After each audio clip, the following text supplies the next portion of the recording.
Oh, someone asked, where's Hannah's sippy cup? You ready? Okay. Oh, I'm so ready.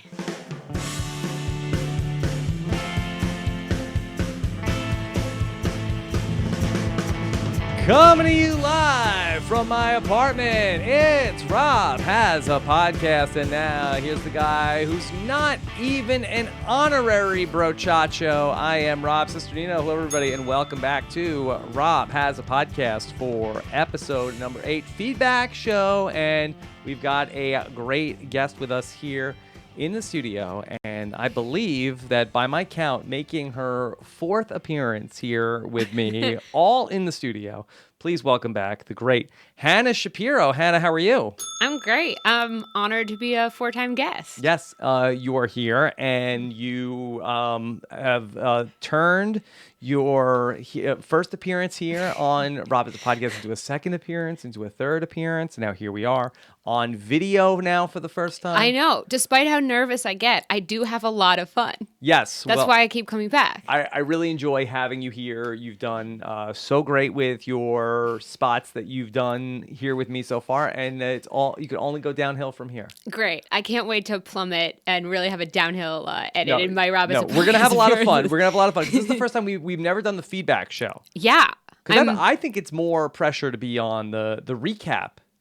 Yeah, it's definitely, you have to really inform your thesis statement before that. Right, and you've come in and we've gone for, hours on end, and it was, all these different takes. Like our first one set a record, right? Wasn't it like 3 hours? I think the second one. The first time you came in, it was after the Zeke thing. And yes. And then, so that was sort of like, okay, well, let's get into some other stuff. But you came in last fall. Mm-hmm. It was around this time of year, last year, and we went on and on and on during Survivor HHH. Some people said that they listened to that on their commute to work, from work, to work, from work, that was multiple long one. times. That was a long one. And then you were hanging around and you were going to help us put the Christmas tree up. I offered my help just to ruin your house. Yeah. Yes. No, and then that was in the spring. Right. When you came and famously spilled coffee all over the house. Yeah.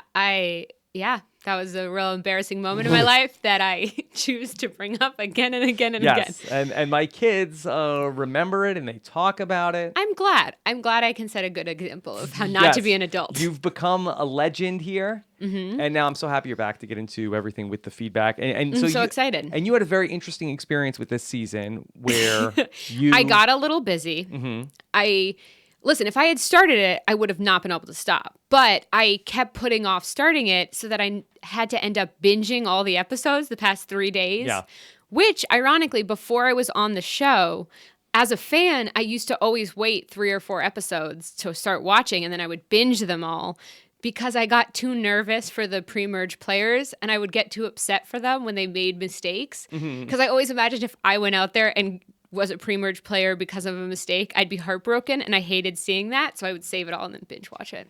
Did that feed into when, in your very first tribal council, when you were in the voting booth for so long, was that the kind of thing that you were thinking about, like, I can't do this to poor Mari Takahashi? I think that, I think freaking out early on, as we saw a lot this season, is because big fans of the show don't want to make it 2 episodes or 3 episodes because it's heartbreaking. And you can feel it when someone gets out really early. It's real, real, real sad. It is sad. And so I used to wait.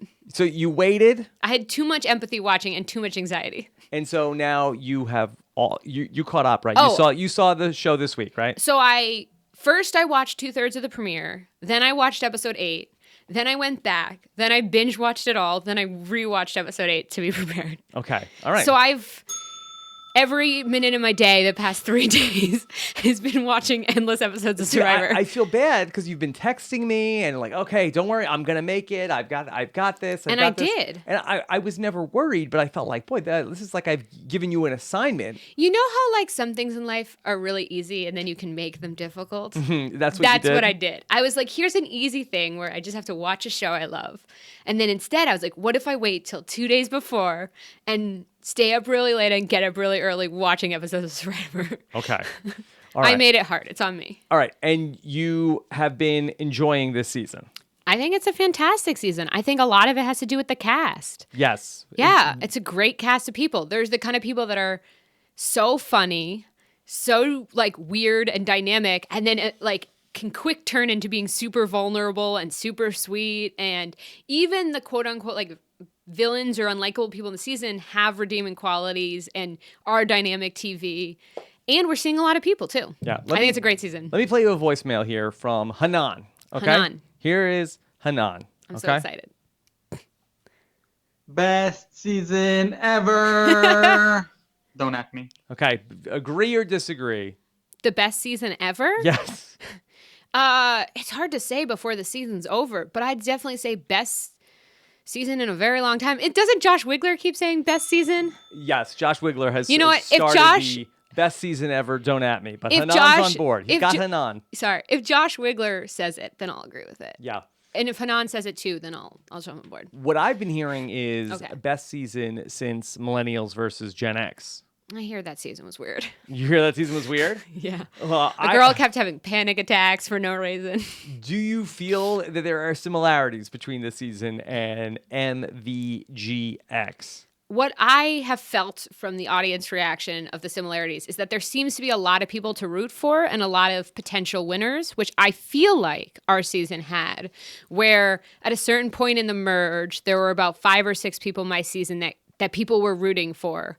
And in a similar way, there are about 5 or 6 people this season you would clap for if they won. And I feel like that's a similarity. Also, it's just a lot of funny-looking people. Funny-looking people. Both my season and that season. I think Survivor does better when it casts funny-looking people.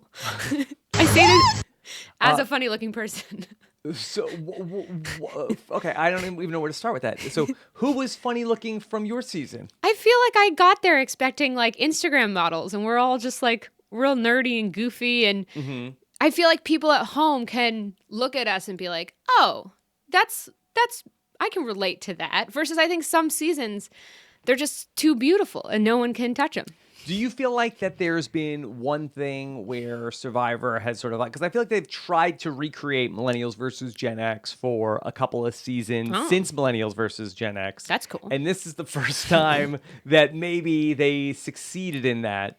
What do you think is the similarity? I mean, first of all, a lot of fans. I think casting people that want to win and are fans tend to be better than if most people aren't big fans of the show. Would you disagree? I think that that's a pretty good observation. I think you want to have people that are, really into it, really excited to be there, really excited and understand where we saw in this episode where the people that were going to be in the minority felt like, hey, if we don't make our move tonight, then we can't just wait it out. There's no difference between if we come in 11th or come in 8th. And so I think that really drove the move that got made. I also think good storytellers. I mean, some of these narrators are so funny. I think Christian, obviously the obvious one of like every time he has a confessional, it's so distinct. And it reminds me of Dave Wright in that way, where like I think he describes something as like a scab being ripped off. And when you have someone that can describe a moment that happens every season in a very unique way, it makes it fun. And there's so many good narrators. Christian, Nick, and Davey, and Gabby. There are just so many fun. Alec is really fun. Just so many people that are retelling the story in a cool way. Yeah. Well, I do think that does help where if you have a number of different people that can sort of tell the story. I think like last season, I think that they really had to rely on, Wom and Kellen, and you saw a ton of those people, and they couldn't really rely. And you saw Donathan also. Most of their jury was pretty quiet, and this jury, you're going to know them. You couldn't rely on Angela and Seabass and Jenna and I don't know who else to Libby, Chelsea to tell the story. So you had more than half the people that were left at a certain point where you were seeing just a ton of confessionals from a handful of people. Yeah, I feel like the jury and all the losers, not just the winner, you're going to know them well. And in a season like this, you can have an episode like last week where Davey's not on the show, and then all of a sudden Davey is back front and center this week. Davey comes in with a big punch. Yeah, no, I think that's what's so fun. And they're all like, they're people you want to see do that. Like, I want to see Davey succeed. Like, you want to see Christian succeed. Like there are people that are awesome storytellers who you want to see succeed, and there are a bunch of different, distinct voices. Okay. Now that we've seen 8 episodes of this season, anything in particular that because you haven't been keeping up with the podcast, Not really, yeah. So you've been just sort of like absorbing these 8 episodes. Is there anything from the first 7 God. or so shows that you feel like were interesting takes that you want to get out there? Oh God, I feel like it's such a blur of a binge, but I feel like it's been so funny too. Like the pre-merge boots were all really big, dynamic, great characters. And I also feel like so many votes have been called really important. And I'm curious to see how it all ties together as important for whoever wins. Because every vote, they're like, this is the vote that's going to change the course of like the Bible story that is David versus Goliath. Do you know how many times the slingshot, I feel like, has been mentioned? They're like, this is the slingshot that's going to take down Goliath. Yeah, because I think we had There's so many slingshots. 3 Davids that had an advantage. And I think they all made a reference to that slingshot? The slingshot that will slay Goliath. Everyone's got a slingshot in their pocket. Yeah, all the Davids do. I mean, so many good people. I mean, in the comedy from, like, people who are very in tune versus people who maybe have a disconnect of how they're coming across. And I say that as someone who has a bit of a disconnect sometimes. It's also been very fun and dynamic. So it's slingshots, funny people, great people. It's a million slingshots. What'd you think of the jacket gate? Okay, the funny thing about this is I did steal a jacket. Whose jacket did you steal? I stole Zeke's jacket. Boy, Zeke, how many jackets does Zeke have on these Survivor seasons? Sarah Lacina and I both wore Zeke's jacket into Final Tribal. Okay, so... But his jacket was different. So the difference here is Zeke left his jacket at camp. And I was very excited to steal his jacket and to vote him, to get him out, he had a great, I think, members only jacket too. It was a great jacket. I mean, although choosing your vote based on jacket is maybe not the most tactful way to play if the Zeke game. plays a third time, should he not bring a jacket? I just think he shouldn't give the jacket up. Okay, so he gave it up to you, or he left it at camp? I believe he left it at camp on purpose in case. I don't know. It was under the shelter. To Sarah, he gave her the jacket. Yeah. And the key to winning is the check. I don't remember. Was Zeke blindsided in Millennials versus Gen X? Sort of. He kind of like knew? it was the whole Will flip. Will. Okay, so he looked like, he was, it was not looking good. It was not looking good. But I mean, so I sympathize, what I'm saying, with Angelina because I had a denim jacket that got very wet in the cyclone and it became useless. And I didn't just steal Zeke's jacket. I stole Lucy's leggings because after the swap tribe with Ikabula, my legs were so bitten up that when I got to the merge, they said, oh, you poor baby. And they gave me Lucy's leggings. So I was wearing everybody's clothes. Okay. So it's real fun to like slash someone's throat than steal all their clothes. But I just think that you have to do it in a quieter way. Okay. Hannah, let's talk about this week's big tribal council. This move. Yes. You were a part of a lot of crazy tribal councils with idols. Yeah. What did you make of all this week? I mean, you have to break it down per chapter, I feel like, for this tribal. All right. Because there's Davey playing it for Christian. Let's start there.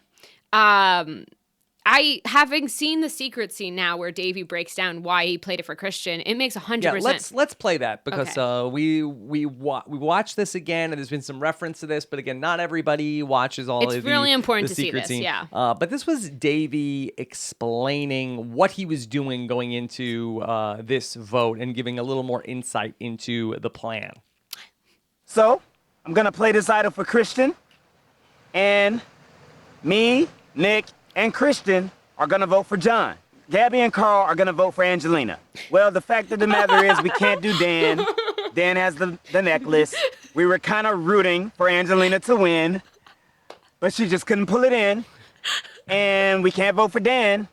So the next best option Here, let me stop is this his for a second. right-hand man. Are you okay? I'm fine. I think I just spilled the coffee a little bit, which is ironic. You spilled the. Okay. No, I'm good. I'm good. I just All realized right. in front of a live video, I spilled coffee and I got a little distracted. But That's go okay. back to Davey. Yes, we're live with the Rob is a Podcast patron group. Recording the video, so you feel okay. I feel great. I feel slightly embarrassed, but I think we should get back to Davey.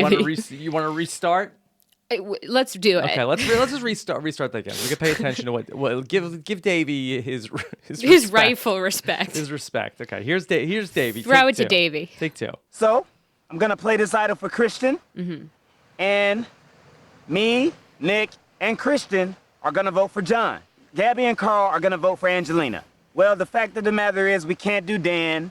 Dan has the necklace. We were kind of rooting for Angelina to win, but she just couldn't pull it in. And we can't vote for Dan. So the next best option is his right-hand man, John. Uh-oh.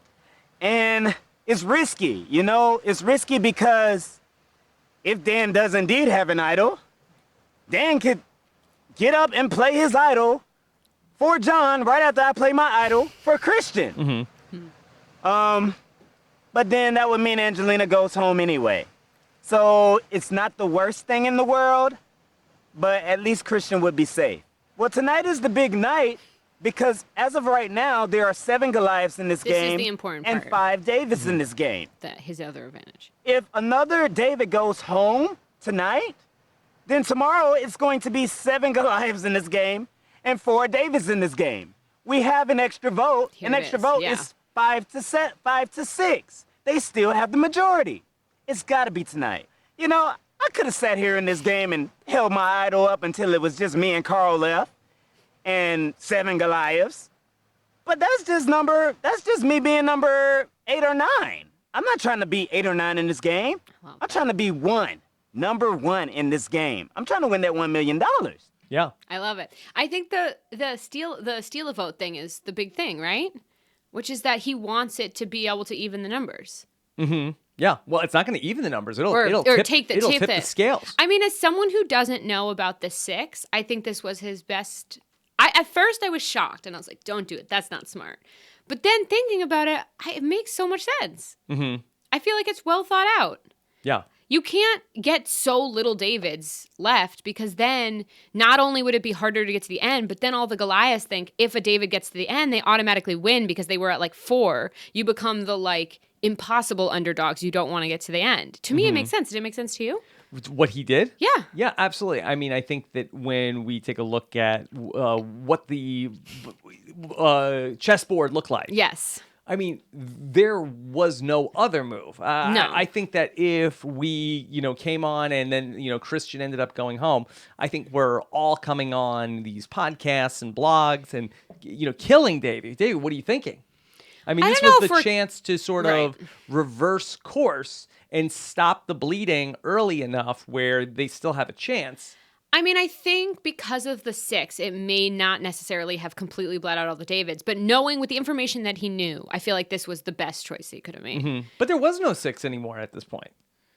Do you believe that? I believe the 6. Because Mike was in the 6, and he's the one saying, "Hey, we got to vote for Christian That's this week." true. Who was Yeah, in the 6? Yeah. So the they 6, all voted. The 6 is over.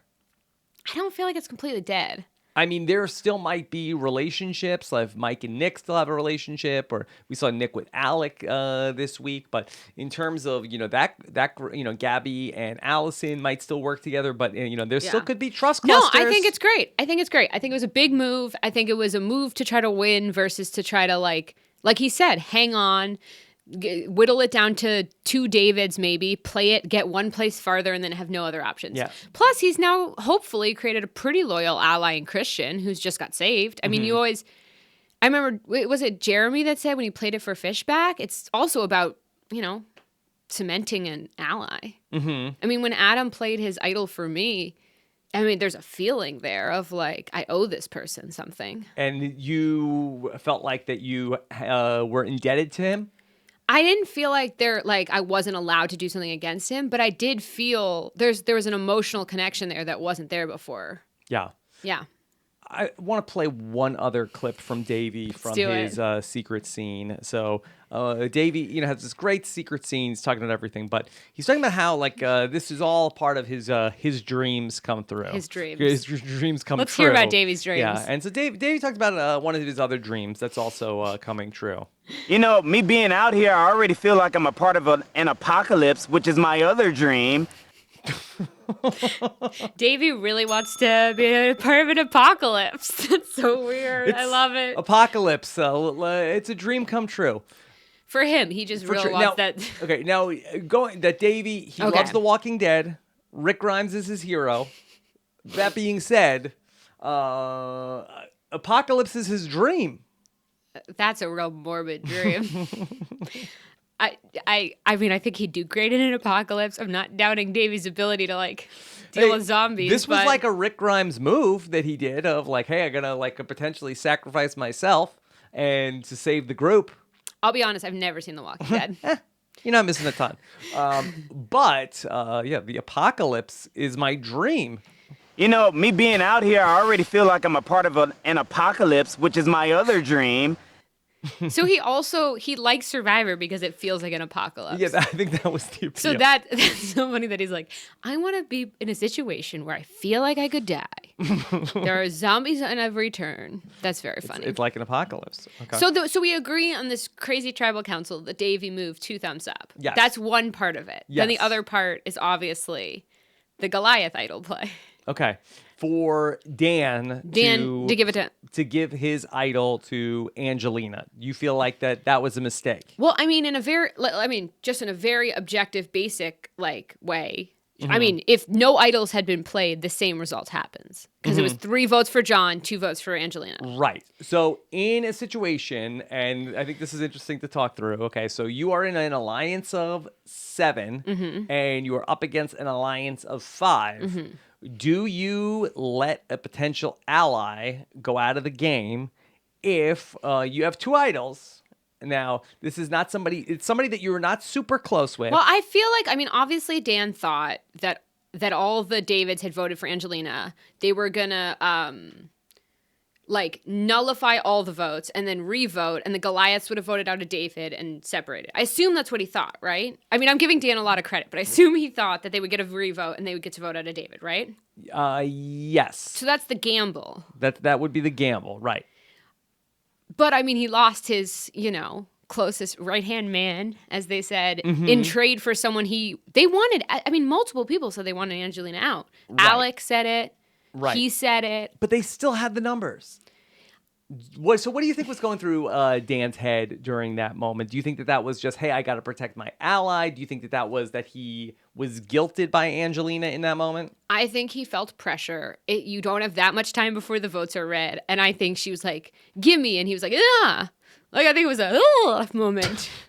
What's that again? My analysis is it was, it was just I don't know. There are intense moments where I remember in these intense tribals where idols are played wrong, or I remember when Dave played his idol for Ken. There were all these weird things that happened because you're just people are shouting and I'm gonna. Bleh. And Angelina is very forceful in her demands for jackets, for idols. I feel like for me, I was if she was looking at me like that, I might just be like, ew. Yeah. Although, what does it say about that Dan in the game will give an idol to Angelina? Natalie, not in the game, will not even give her a coat. I feel like that says a lot about these 2 people. What are you implying it says? 'Cause I'm curious. I guess I don't fully. I think that Dan will, that Natalie is, stuck to her principles. She's going to stick to her guns. I think that Dan is going to be able to, you could guilt him into stuff. Yeah, maybe. Yeah, I guess I could see that. I mean, Natalie's a whole different character. Study. We could spend the rest of the. She has no use for that jacket. No way. No way. But no how. She said in her exit snippet, she was like, "I didn't give it to her because I didn't know if she was a part of voting me out." Yeah. If you just, I will say. And she was. Yeah, she was. If I will say, the feeling. I mean, I don't know the feeling of getting voted out, but that seems like a little bit of a humble brag. No, it's not a humble brag. I had a bunch of people tell me I was awful right at the end. There's no humble brag there. I just think, while I don't know the feeling of getting voted out, I do know the feeling of watching someone get voted out, and it's sort of You like it. punching them. No, it's not fun. And so for her to demand the jacket in that moment, even Natalie, I don't know that it says that much about Natalie's. I think Natalie was hurt and then it's like if someone punches you and then asks you for like your shoes or your jacket. I don't know why I had to change the article of clothing. I don't know that it says that much about her versus just like what that felt like. Probably. Am I wrong? I mean, I think it's adding an insult to the injury. You know, if I had demanded Mari's pants as she left, That would be a little inappropriate, no? I think that would have been fun. I think she would have given me her pants. That's the question I We've want to never pose. seen that before on Survivor, where somebody gets voted out and then the person who voted against them says, hey, give me your pants. I think it would have been funnier if We're voting your pants out, too. I wish Angelina had demanded all her clothes. I would have had more respect for her if she was just like, I want your jacket and your pants and your shirt. Give me everything. Yes. Okay. So I wish she had Angelina is asked like, for everything. Natalie, can I have all of your clothes? Yes. And she'd be like, huh? Like, all right, how about just the jacket? I think it's negotiation. like negotiation, right? I think that's a great negotiation tactic. I think that's what should have the happened. opener. But give me everything. All right, fine. I'll just your take the jacket. That's a good move. Angelina also, after Dan played the idol, she wanted to make sure that Dan did it right. She didn't trust that Dan necessarily. She said, "Did you say the name?" I'm gonna play this for Angelina. Okay. Oh my gosh. Oh, did you say who it was for? Yeah. Oh, thank God. Thank you, Dan. Don't forget. Did you say my name? Yeah, that one's. Say my name. She was just. Isn't that a Beyonce or a Destiny's? Destiny's Child. Yeah. Listen, Angelina wanted to make sure everything was happening. I don't know. I thought it was. I mean, maybe she doesn't have full faith in Danny Boy. Understandable. Dan seems like a very pretty, very sweet kid, but maybe she was like, gotta double check. Yeah. Now, I've got so many different things to get into. Let's go to this question from Brent the Shower Man. Has a The question shower? for you. Is he in the shower? No, I mean he's not in the shower when he records I this. don't know what that nickname. Oh, sorry. Okay. All right. I think it's a play on his last name. I think so. Here is a question for you from Brent the Shower Man. Let's do it. Hey, Rob and Hannah. This is Brent the Shower Man. I'm wondering if you could talk about how Davey, Nick, and Christian's games will be affected by this week's idol play and how that affects how the other players view them. I feel like Davey will get all the credit for the move, but will also come off as the biggest threat. And Nick may not get the credit, but also won't be looked at as a threat. And as for Christian, I feel like he'll look like he got saved, which could ultimately end up hurting him. I'd love to hear your thoughts about how you think this move could affect all three guys as we move forward in the game. And Hannah, I'm looking forward to hearing you on your first feedback show. I hope you're having fun. Thanks. Okay. Bye. Are you having fun so far? I am. I'm so glad he was hoping I was having fun. That's so nice. Yes. Thank you, Brett. Brett. Brent or Brett? Brent the Shower Man. Yes. Oh, that was so nice that he wants me to have fun. I lost all the question because I just That's so fine. nice. No, I do know. Okay. Okay. All right. Here's how I'd like to Yeah, you reframe lead me this. through this. Let's play a RHAP old favorite, Ding, Marry, Kill. The three Davids who voted for John. Okay, what in terms of their status after this, moving forward after this idol You've play. made this very simple question very confusing. For Okay, me. but Hold no, on, I'll show you. but it's more fun now. Okay. Ding, Marry, Kill. Okay, Ding is the person that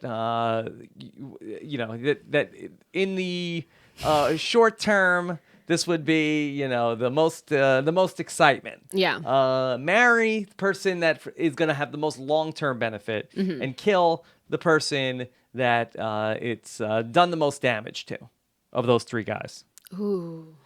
Oh, that's so hard. I know the Mary. The Mary is Nick. The Marry is Nick. Because here's the thing. Nick pointed out this episode. He's like, no one's bringing up my name. I don't know. I half committed to that Southern accent. That's good. He was like, no one's bringing up my name, but this is a really important move for my game. He was the confessional into tribal. It was just beautiful Nick narration where you also saw him talking to Davey and encouraging Davey to help save Christian. So he was shown being an orchestrator of this without getting any of the heat. No one out there is like, Nick is a threat, Nick is a threat. But getting the Davids back with the numbers with this idol play is a huge benefit for him without any of the like pressure spotlight. So he's definitely the Mary. I agree. Nick is the Mary. The goodness, the excitement versus the... You know what? I'll give, because it was his big move, I'll give Davey the ding. Davey gets the ding. That's right. Because I think up until this point, I remember earlier in the episode, someone said, Davey can't shake things up. I think there was a cutaway to him. And then he exploded, not just shook things up, he exploded it. So he gets the ding. And I don't want to kill Christian, but I think it's... Did this kill his chances to be saved by the idol? No more than his chances are already being killed by everyone calling him like the biggest threat. I think referencing the Big Bang Theory, the CBS crossover references. For the second time this season. The second time, when I watched the premiere, I thought CBS is, I almost said jizzing. Oh, and then I said it. Yeah. CBS is real excited. And I was like, I bet you they'll bring it back. Yeah. And of course, Probst was like, so the Big Bang Theory airing Thursday nights on CBS. He's just got such a target without sort of much protection right now. He doesn't have idols. We haven't seen him yet win a challenge, so I bet he could with his puzzle skills. And I'm not taking him away as a potential winner. I definitely could see him as a potential winner. I just think he is in a tricky position where he's getting a lot of heat for being just very likable and very clever and engaging versus for having actual protection. I mean, he reminds me of Dave in the way, he's interesting, a good storyteller, a big threat. But Dave had a bunch of protection, too. Dave kept finding idols. He won a couple challenges. So right now, I feel like Christian's in a tricky position. Is the threat level on Christian overstated in your view right now? I don't think it's overstated because I think he's shown that if he gets to the end, I'm not saying he'll definitely win, but we've been shown many times that he gets along with everyone very, very well. And at the end of the day, no matter how many hours we analyze this show, if you're super, super likable and you're sitting there in front of your friends, you're probably going to win $1 million. And he's also very smart. He designs slide puzzles or whatever. So, if he gets to 5 or 6 or something, he could puzzle his way to the end. We've seen winners like him in Cochran. I think his threat, it's not that he's not a threat. I just think it's interesting that similar threats like Nick are not even on the drawing board. And I think that bodes better for Nick, even though I don't know how it's going to play out. Yeah. I think that Nick, he benefits the most from this and then also, increased his threat level the least after this. 100%. I mean, you hear all the Goliaths being like, Christian is the heart of the David tribe, and then you see Nick being one of the valves. Valves? Valves of the heart, yeah. I'm not a doctor like Allison. No. I'm a David. Are you a David?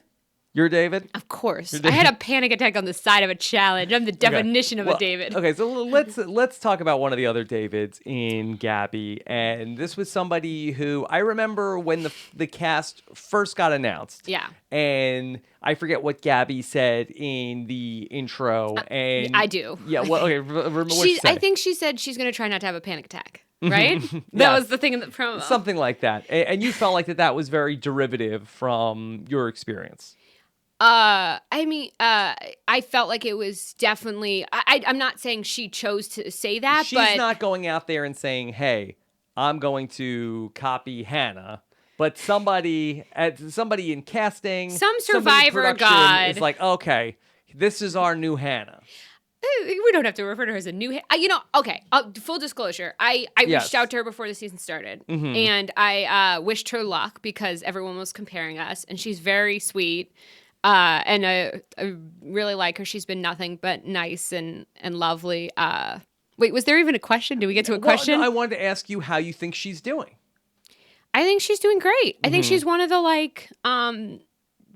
5 people that wouldn't be a shocking winner at the end. I think there are definitely bigger, louder voices at the moment, and we are being shown a lot of her leaning on other people more than maybe some of these other potential winners. But she's clearly a very intuitive person.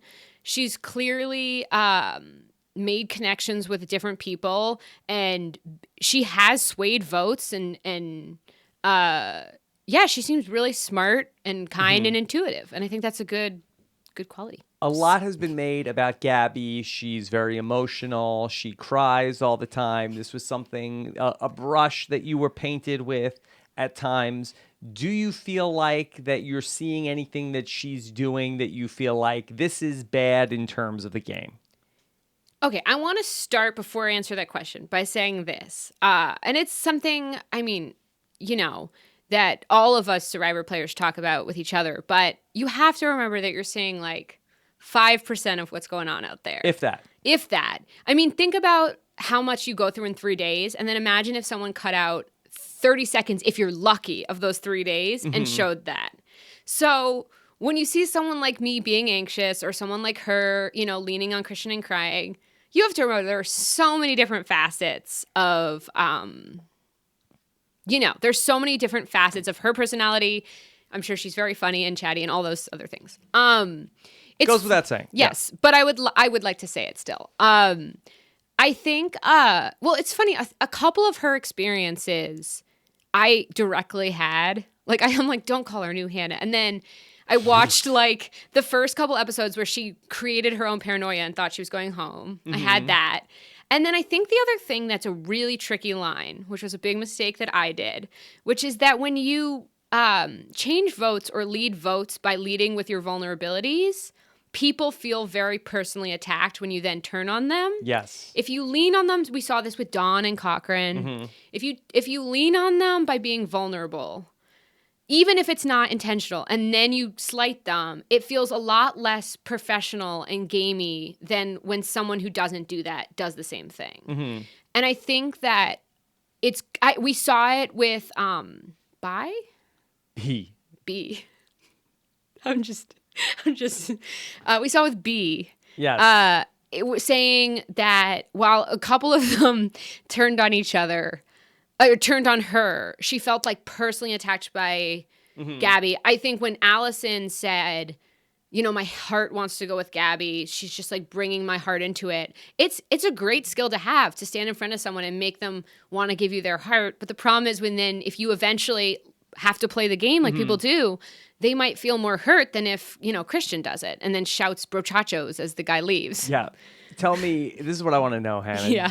Did you ever play on somebody's emotions in your season by sort of, acting emotional about something that you were playing it up to get a desired outcome from a person? Yeah.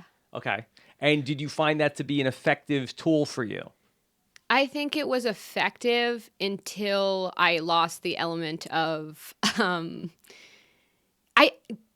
effective in some ways and detrimental in other ways. It's a thin line, and if you walk it correctly, you win $1 million at the end. And if you walk it incorrectly, you have a bunch of people screaming at you at the end. Can you give us an example of a time that you did that during Survivor Millennials versus Gen X? Probably like 10. Okay. I mean, well, I want to start by saying everything that you do out there that everyone's like, you did that so wrong, someone else does it right and wins. Like, it's just a line. Like, I think we see lots of winners. I think Sarah Lacina is someone who like played to people's emotions about her kids and her family and then cut them and was able to win at the end. So when I make this critique of me or Gabby, it's not saying that it never works. It's just saying that it's a balance, right? I'm trying to think of time. I mean, a lot of it was very genuine. Sure. Feelings, but it was to build connections and then... Was this more with millennials or more with the Gen Xers? I mean, both. I mean, okay. I definitely like the first vote. I wanted to be included on no matter where the vote went. And so I definitely had long conversations with Michelle about my Hey, I'm insecurities so nervous. or my fears. Please just make sure whatever you're doing, keep me in the loop. Yeah, I would just, we would pray together and I would share feeling on the outs or feeling nervous. And I really wanted to be. And then Can you talk through praying together? Michelle and I prayed together a lot. Yes. I got a lot of slack for it because there were a few people that thought I was like pretending to be like converting to Jesus. And I never claimed that. I always told Michelle, I was like, I'm a Jew. I'm gonna still be a Jew. We're praying at the same time, and I'm saying my prayer. See, this is where but this is what's so complicated. Everything when you're vulnerable with someone out there, this is where it gets all Hunger Games, right? Where it's real. Yeah. Like that's why there's not one time where I faked being vulnerable with someone to get them on my side. You just like use it. So like with praying, I remember I am curious about faith and God and these sort of things, and. Michelle's a Bible translator and she loves talking about faith and God. And so I just asked her about her faith and about praying and tried praying and what it felt like to talk to God. And it wasn't that it was fake. It's the Hunger Games. It's not that Katniss didn't have some feelings for Peeta. It's just that at the end of the day, Katniss was also trying to get home to Prim, Yeah. I'm sorry, I watched the Hunger Games. Prepare for this podcast. To prepare for the podcast. But So, yeah. Do you feel like, is there anything that you're seeing from Gabby? And of course, it's impossible to know, but do you feel like that she is embellishing anything that she's doing for a desired effect? Or do you sense that everything that's happening out there is of genuine emotion? I believe that she's being genuine, and I'd like to think that there is an intentional nature to it, just like with me. I will say, even when you're being genuine, the slapback of that, if we're going to use Michelle as my example, is that I remember being on the plane back from Fiji with Michelle, and Michelle was like, I just don't understand when you heard it was me, or am I allowed to say this? Yeah. Why you didn't, tell me, like, Hannah, they're coming for you. And I just thought, because I was going after you too, but because I had been vulnerable with her, she didn't see that in the same business-like way with other people. And I think, so even though I believe that Gabby is genuine, and it's not that I don't think Gabby can win. I think there are, again, a ton of winners who have walked the right line. It's just that if we're already hearing the pattern of people feel like it's personal with Gabby, right? I mean, do you disagree with my... That people are feeling like it's personal with her. Like, do you see it similar? I don't know. I haven't seen her cross anybody yet. I don't know if there's been the person. B's been the only person. Was the one person that was really upset with her. But other than that, Carl and Davey seemed like they shared that sentiment. But she hasn't really been like a key cog. I'm thinking if she turns on like Allison, because I'm just thinking of Allison is who had the moment.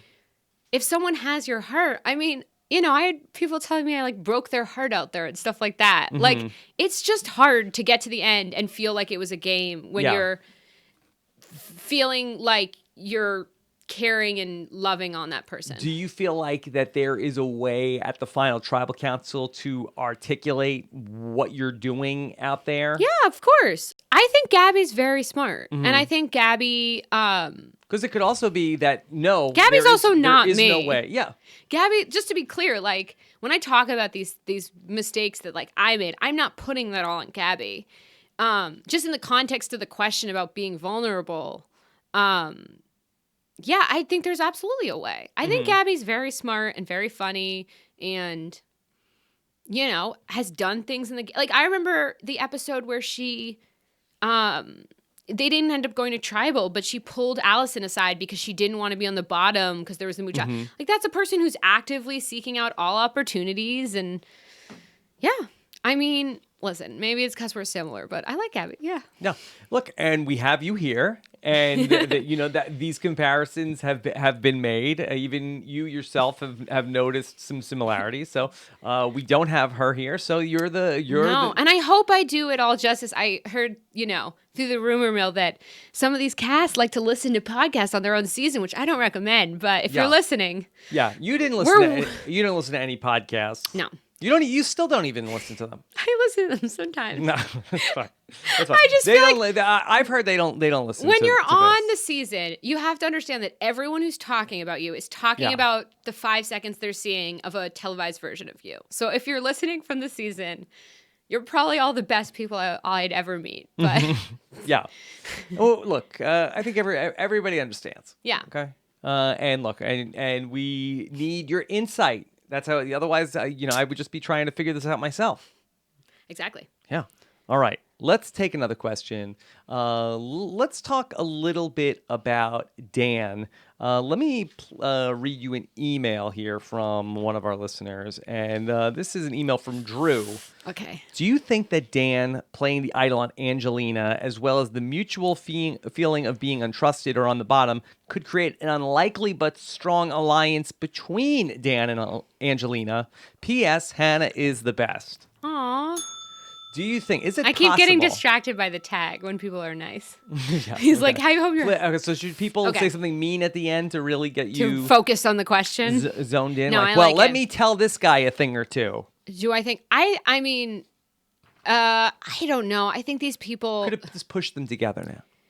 sure they're connected by this idol play, but I don't know. I feel like Dan and Angelina are both too big of a personality to sort of drop their egos and unite. I think there'd be too much. They both do this thing that I love where Dan during the challenge did it where he's like, "You're great. You got this, buddy. I love you." And Yeah. then Angelina did it too before Tribal. She was like, "You can do this. Like you got it." And I think if they matched up and they were standing next to each other and they were both like, "You got this. I love myself." Yeah. It would just be too much. So do you think that they have more in common? And sometimes we don't like things about people that we see in ourselves.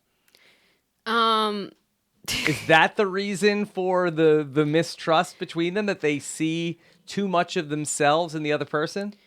But I think they love themselves.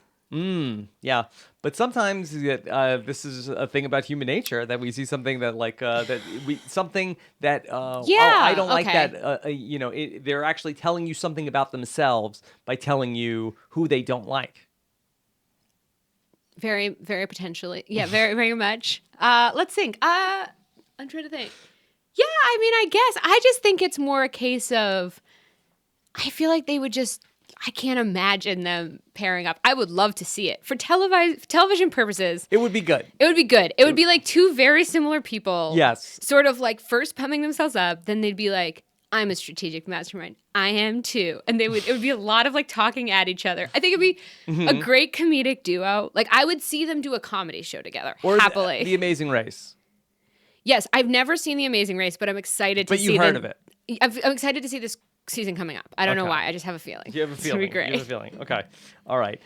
Let's take another question. Let's do it. Let's take another question about what's going on with Dan, because we haven't really talked about Let's Dan. talk about Dan. Yes. SWAT Team Dan. This is also a question. Alex Forstenhausler asked, do Oh you my God, notice any Alex. similarities between this cast and the cast of Millennials versus Gen X? And I don't know if we need to stop down and do every single person, but is Dan the Ken from this season? Is Dan the cat? First of all, Apparently. hi to Alex. Is Dan the Ken? No. No. I'm just gonna say no. Okay. Why not? Why is Dan not the Ken? I didn't even have the details while I answered that. I Okay. just strongly But answered. the gut reaction. My no. gut reaction would be to say no. And I'm listening to my gut, even though my gut doesn't have an explanation yet. That's fine. Okay. Why is Dan not Ken?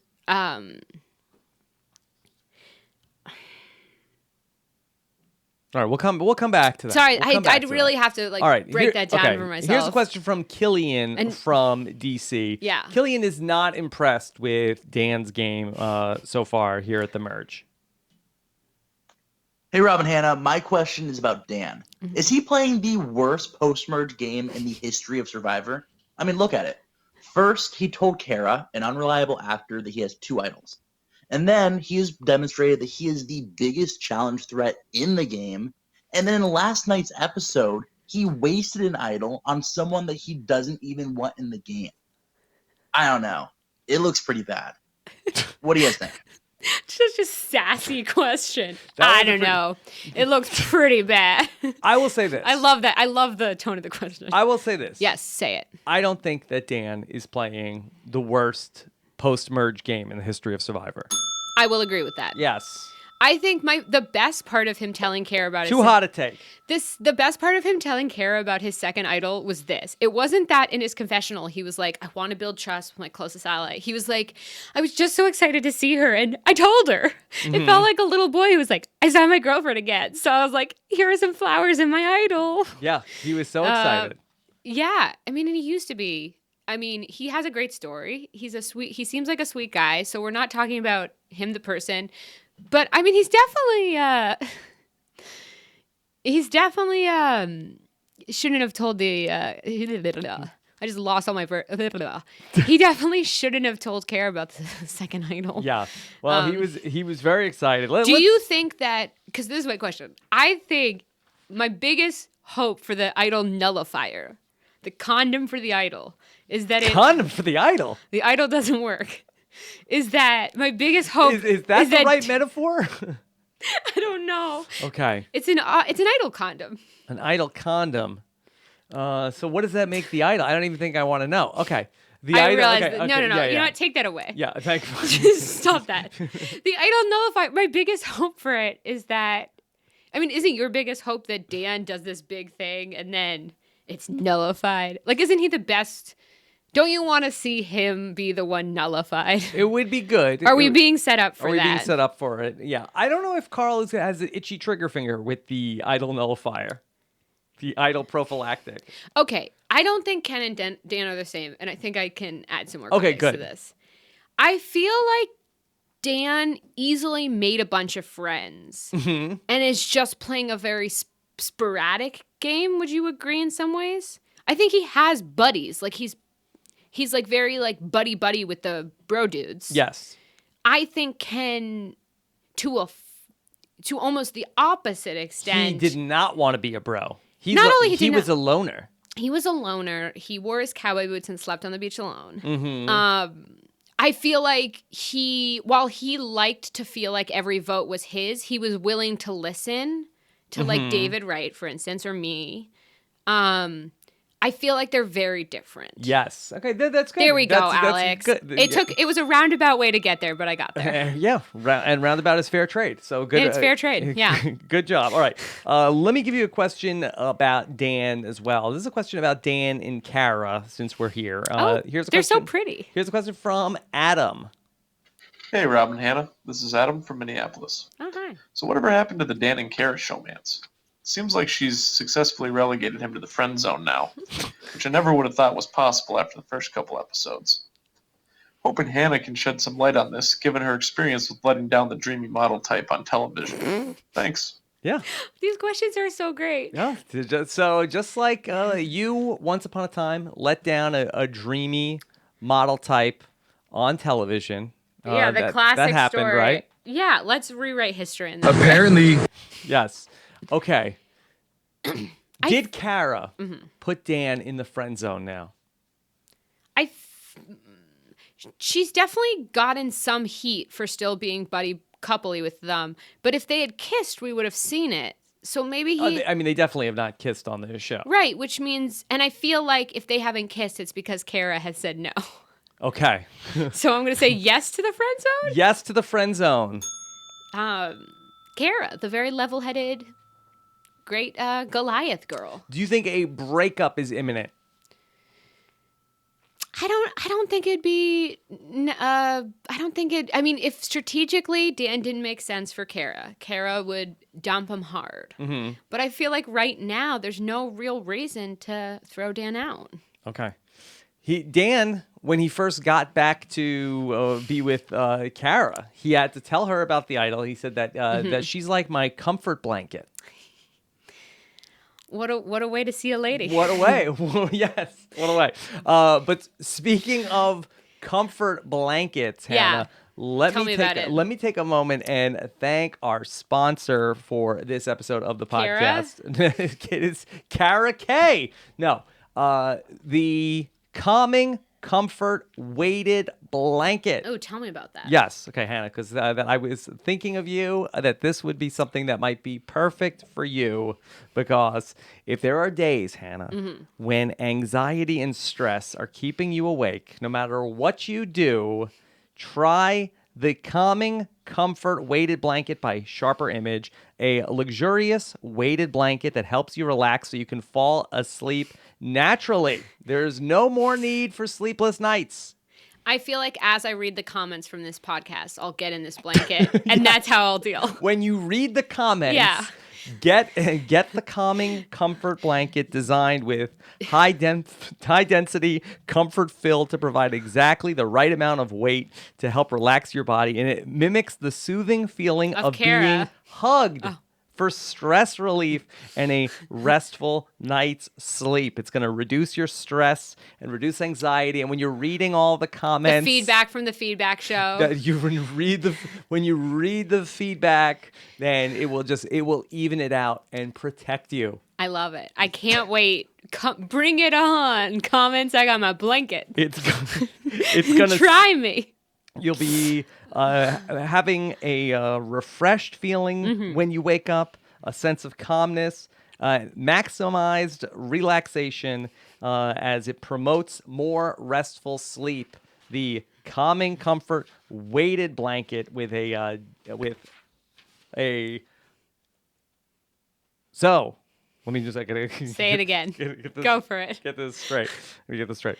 The Calming Comfort Weighted Blanket comes with a 90-day, anxiety-free, stress-free, best night's sleep of your life guarantee from Sharper Image right now. Just for our listeners, you can go to calmingcomfortblanket.com. Use promo code ROB at checkout to receive 15% off the displayed price. Again, that's Calming Comfort Blanket, promo code ROB. And because you can't put a price on a great night's sleep, go online now at calmingcomfortblanket.com. Use promo code ROB for your special discount today. Okay? All right. Can this be the reward challenge and Probst has to list out all that? Yes. I mean, that would be a great reward. Honestly, yeah. I think Probst should the next reward challenge should be for the Calming Comfort Kara blanket. Yes. Kara blanket. All right. Let's go back to our feedback questions. Okay.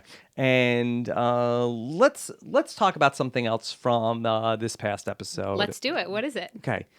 Angelina was a little annoyed in the last episode that she felt like that there was a plan that came together when Mike said, hey, we should vote out Christian. Of course, this was Angelina's plan from last week's episode. This is what Angelina had to say about the plan not being accepted last week, but then when Mike White suggested it, this is something that she said. Tell us, Angelina.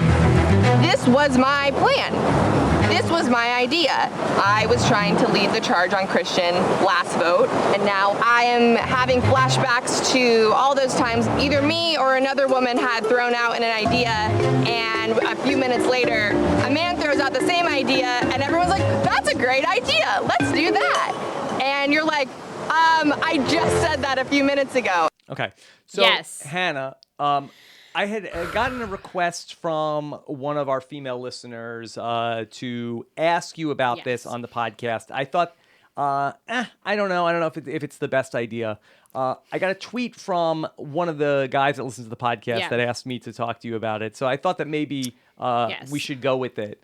And to use a war metaphor like Angelina kidding, did. Joe, it's a joke. I was joking. Oh. Okay, sorry. Yes, go ahead. Sorry. Sorry. Oh, no, I interrupted your joke. It was a dumb joke. Okay. No, finish the joke. Go for it. It's over. It was over before it started. Oh, because I interrupted.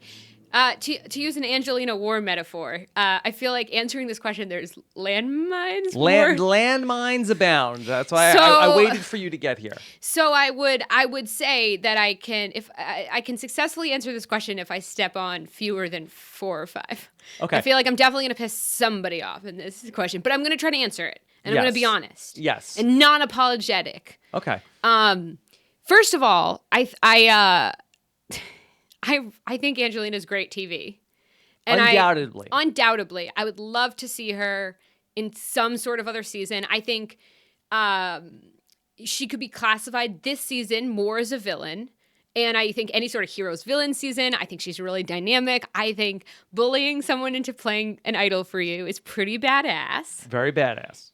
There are a lot of qualities I like. I also think, the sentiment that she expressed is a very real sentiment that I think a lot of women were like, yeah, and I agree. Not just on Survivor, in the real world, feeling like when you say something versus when a dude says something. I once went to a writer's panel where they were like, why aren't there more women? And the moderator jokingly said, let's have the men answer. And then the men all started to answer. And so a bunch of men told us why there weren't more women, and the women had to sit there. So, I think a lot of people relate to the sentiment. I think they're very true sentiments. I definitely think in Survivor, gender is always a factor. I'm going to bring it back to myself a little bit in the critique of this as the only sort of reason that her idea might have not been listened to. So I talked a lot about gender and perception in my exit press. I believe that gender definitely played a part. I talked to members of my jury months later, and we talked about gender dynamics and how some of the things I did because of my gender may have been perceived differently, and just perception in general. With that said, even though it was one factor of why I lost, there were a lot of other factors. And one of it is that how I viewed myself was not necessarily how everyone was viewing me. And I can watch that on TV and examine that in myself and take ownership for the fact that, I had some growing up to do in some ways, right? And I think sometimes in Survivor, the gender factor in the scale completely weighs it. It's the factor that changes the outcome. I think more often than not, there are multiple factors that change the outcome, and gender is one of them. I think the interesting thing about Angelina is she got to express her point of view of why she wasn't being listened to. At the same time, we also saw examples of other reasons she may not have been listened to, which is that, whether it was the jacket thing or the military phrases, people were irking people the wrong way. She didn't necessarily have the social capital, male or female, to sort of lead the charge on a vote. And I think to only label it as one thing would be to maybe deny why, to maybe be missing an opportunity to try to understand why your voice isn't the one completely coming across. Where Mike White, because he's a male, definitely helps. And I support and agree with Angelina's analysis of gender dynamics on Survivor. But he also just seems to have more social capital. He seems to have been getting along with everybody. And that's why I think it's tricky. I wasn't out there. I don't know if it was just the gender thing, as Angelina seems to believe, or if it was a mixture of different factors. I can say from my experience, for me personally, I think it was a bunch of different things I wasn't seeing, and things I couldn't control: gender, age, personality. Well, personality you can control. Well, some people can control. I don't know. So I think it's tricky. I think that more likely it's a couple different things, although it's always nice to hear vocalized the gender difference on Survivor. That's what I think. And very articulate and wonderful answer to a very tricky question. I was spending some time thinking about this on Wednesday night, and my gut reaction to it was, how come Kim Spradlin, didn't have a problem with this, or she played with a lot of women. And Kim did, to be fair. Yeah, and I started to think about this, and I said, but who were Kim's allies, Cerie's allies, Parvati's allies, Natalie Anderson's allies? And I thought about that most of the women that we think of as the, super successful, dominant female players who led alliances worked with a lot of women, where for the most part, when you take a look at their alliances, they tended to be mostly women and one man. And I wonder if that is a thing that more women should be thinking about in the game, where to have more agency, that ultimately they may want to consider alliances with more female allies. I mean, it's definitely something I thought of going into the game 100%. And then when I came out, I was like, oh, I didn't listen to myself. I should have I should have maneuvered through women, with women, to have a more even chance, ended up with women, was a huge regret of mine. At the same time, you get out there and how things play out, just some of the things you can't control, who you connect with, who ends up at the merge. There was a lot of dudes at my merge. And you do see some women not fall into that. Let's be fair. Sophie Clark, Sarah Lacina. There are women that work with men and do win. It's harder. I do think it's harder. There is a gender difference. But I feel like that in the case of Sophie, who we're going to talk to soon on the podcast, that I don't know necessarily how much Sophie dictated what was going to happen. Sophie felt like, and I don't want to speak too much for Sophie, but hey, I'm in a good spot. That coach is out there, and I know everybody is going to hate him, and I'm on this trajectory to get to the end with him. Much like Natalie White was like, hey, I'm not calling the shots with Russell, but I can read the room. These people hate Russell's guts, and if I get to the end with Russell, I'm going to win the game. And I do wonder if, was this decision not received well because Angelina was a woman? I don't know about this exact conversation, but I do think that she's probably speaking to something that actually does happen 100% more than we realize in the game. And I felt that out there. There were certain people in my season that would barely listen to me. I'm just saying, I think you can both be speaking to a truth and that not be the ultimate reason for a situation. Does that make... I mean, I believe she's speaking to a truth. I played 39 Days of Survivor, and a lot of it was with men, and I felt that. At the same time, we've been given examples of why maybe she's not being listened to at all times. Yes. Whereas, Kara... or Allison, well, I mean, definitely Kara seems to have more influence on these votes. Of course, gender plays a huge part, and Angelina brought up a really good point. I'm just saying, as a viewer, not knowing any of these people, it seems like this situation is more complex than just a gender dynamic.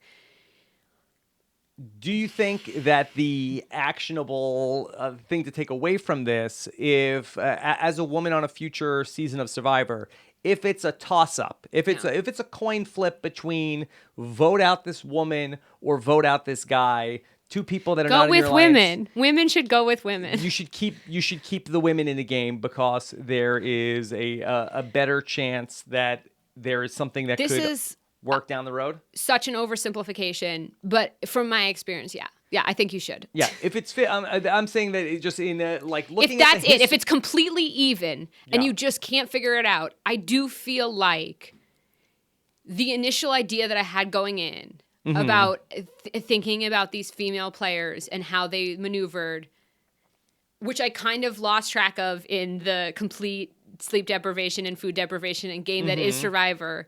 I think it's a huge benefit to women to think about. Yeah, of course. Yeah, and not to say that this is, Survivor is the complete microcosm of the world. No. I'm sure there's companies and run by women who have the woman is in charge. But I'm trying to think of a time in Survivor where a woman was calling the shots with an alliance of whether it's a male and female alliance, but it was really the woman who was dominating things down to the end. I'm sure there is, and people can let us know what. Yeah, and jump in the chat if you have somebody, but I can't think of that person off the top of my head. I feel like that the women that we've seen win have either controlled an alliance of women or have been seen as sort of the person who was underestimated, who was in the alliance, who then sort of emerged, whether it was somebody who went on an immunity run or somebody who was sitting next to guys who overplayed or were unpopular. No, 100%. I mean, if you even just think about, I remember leaving and being like, so many more men win Survivor. And we're just so ingrained to think of the hero of the narrative as a man if they're next to a woman. It's just a societal thing. again, I think that I mean, you could write a book on how it's so much harder to play Survivor as a woman and gender dynamics. To bring it back to Angelina in this situation, I just, as a viewer, it's hard for me to pin it all on that. Mm-hmm. I think it's so interesting. And I think she's spot on with a lot of her analysis of Survivor gender dynamics. And honestly, she's allowed to be frustrated. It was frustrating for me too. You know, there was maybe a person or two my season that in their exit press was like, you know, I wanted to work with Hannah to the end. And I'm like, you never talked to me. Mm-hmm. You never spoke to me. You know, you broed out and you didn't talk to me. So it's difficult to be a woman out there. I would also broaden it. Mm-hmm. I think, you know, it's difficult to be different on Survivor, to not even different, but just like in society, you got the straight white male and you got, you know, their race plays a part of it. Mm-hmm. I mean, gender, race, sexuality. I think there's a lot of things besides just gender. It's not like all the females are out there being like, we're the only, I mean, everyone, you know, there are a lot of people that have hurdles, and the perception of them changes based on their gender, race, sexual orientation in an unfair way just because of, you know, bias. Mm-hmm. Do you think I'm going to need to order a second calming comfort blanket for when I read the comments for this podcast? Oh my goodness. I just want to reiterate that if you are a player on this season and you are currently listening and pissed off about something we're saying, just turn it off. Oh, they're the least of our problems. Oh, right the now. commenters? Yeah. Oh, goodness. Yeah. Guys, listen, I am very open to both sides of the argument. I think if you're ever a woman who has played Survivor, it like I said, every person has a thing. Yeah, we're gonna get burned alive. I don't know why I'm trying to paddle back. Hey, look, we're trying to have to be diplomatic. We're not even diplomatic, but I think it's an interesting conversation to explore, and hopefully we're doing it justice. Perception is everything on Survivor. The perception is the reality that they eventually vote on. So whatever elements are added into the perception of you, whether it, again, personality, the way you speak, the accent you have, the gender you are, the race you are, all of that builds into perception and makes it either harder or easier for you to play the game. Yeah. I do think that maybe if I was going to say the woman that won who was able to do this the best might be Tina Wesson, where she had then both Keith and Colby sort of like as her like minions who were doing her bidding, and maybe that's somebody who I have not been especially complimentary to in terms of like my rankings of the winners, and maybe somebody that if I ever revisit ranking the winners, somebody that I should bump up a couple of spots because she has done something that I can't think of another person who's been able to do it that way. Yeah, I mean, again, all the factors play in, and also who you're out there with plays in too. Okay. All right. Let's get. Good luck, commenters, with that answer. Yes, of course. Let me also just give out my Twitter handle for people who want to, if any feedback, especially negative feedback from me, you can always reach me on Twitter at PineappleBoy27, and that's where the direct line for me. Any of the negative feedback, critique, stuff like that. And I'm at Alex Forsenhauser for any critique. Negative. Negative. For positive critique. Oh, yeah. I don't need to plug anything. Okay. All right. For positive all right. critique. Since we're on a roll, Hannah. We're on a roll. Let's go ahead and talk about. This is a question from Katie from Calgary. Calgary. She has a question about this subject. Hey, Rob and Hannah. This is Katie from Calgary. Do you think we're ever going to see one of the remaining female castaways find an idol or advantage this season? Back in the first episode, when they showed Angelina and Allison talking about it, we all thought it was Chekhov's female idol. But now we're down to only 4 women left in the game. What do you think are the chances of one of them finding an idol? And which woman do you think is most likely to find one? Love to hear your thoughts. Bye. First of all, Chekhov's female idol. Extra dings for that. What a good phrase. Chekhov's female idol. It's the loaded gun. Yeah, it's Yes. beautiful. So if you see women talk about women finding idols in the first episode, will women find an idol by the last episode? First of all, props for that whole discussion, for them knowing 15% and then analyzing why they thought that was. I mean, I'm very hopeful that would be, having the statistic brought up. Yes.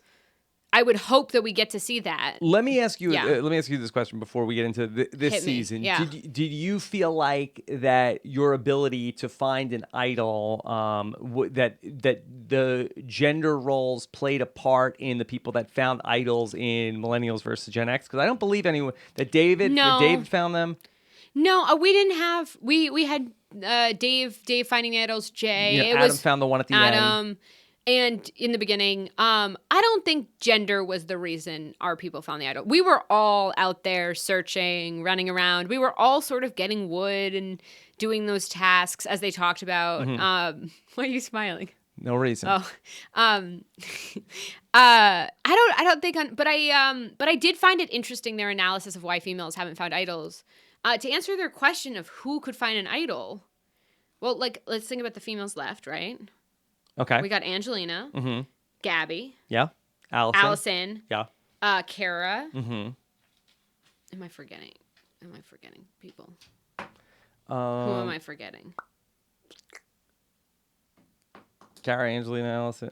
Is it just the 4 ladies left? I mean, a lot of women did get voted out. Between those people, Gabby mentioned at the merge that she was looking for the clue, and that didn't sort of pan out. I will say it's easier to find an idol when you've already found one. As Dan has pointed out this season, I have an advantage. I know what I'm looking for. It is possible, I would say then, that Dan tells Kara, listen, it's a thing wrapped in string or something. So that if I had to put my money on who could find one of the women left, I'd probably go with Kara, just because maybe Dan's given her the inside info. I think of she how was to find there, right? When he found the first, the two her women and were with him. Natalia were there when he found the first idol. So to answer your question, I really hope the Chekhov's idol is a thing, and if I had to guess, I would only go with Kara because she sort of probably knows what it looks like. Okay, all right. Let's go ahead and take another question. Let's do it. Okay, how you doing? You're doing okay? I feel good. Yeah, this is fun. Okay, good. I'll need the blanket post when I hear about the gender comments. I'll let but... you borrow it. Okay, all right. There's a question from Charlie. Okay. Hey, Rob and Hannah. This is Charlie from Maryland. I was on the Survivor subreddit the other day, and I came across a thread called Best Reaction to Someone Else Being Voted Off. Now, my favorite reaction to someone else being voted off is Hannah's reaction to Michaela being blindsided in Millennials versus Gen X.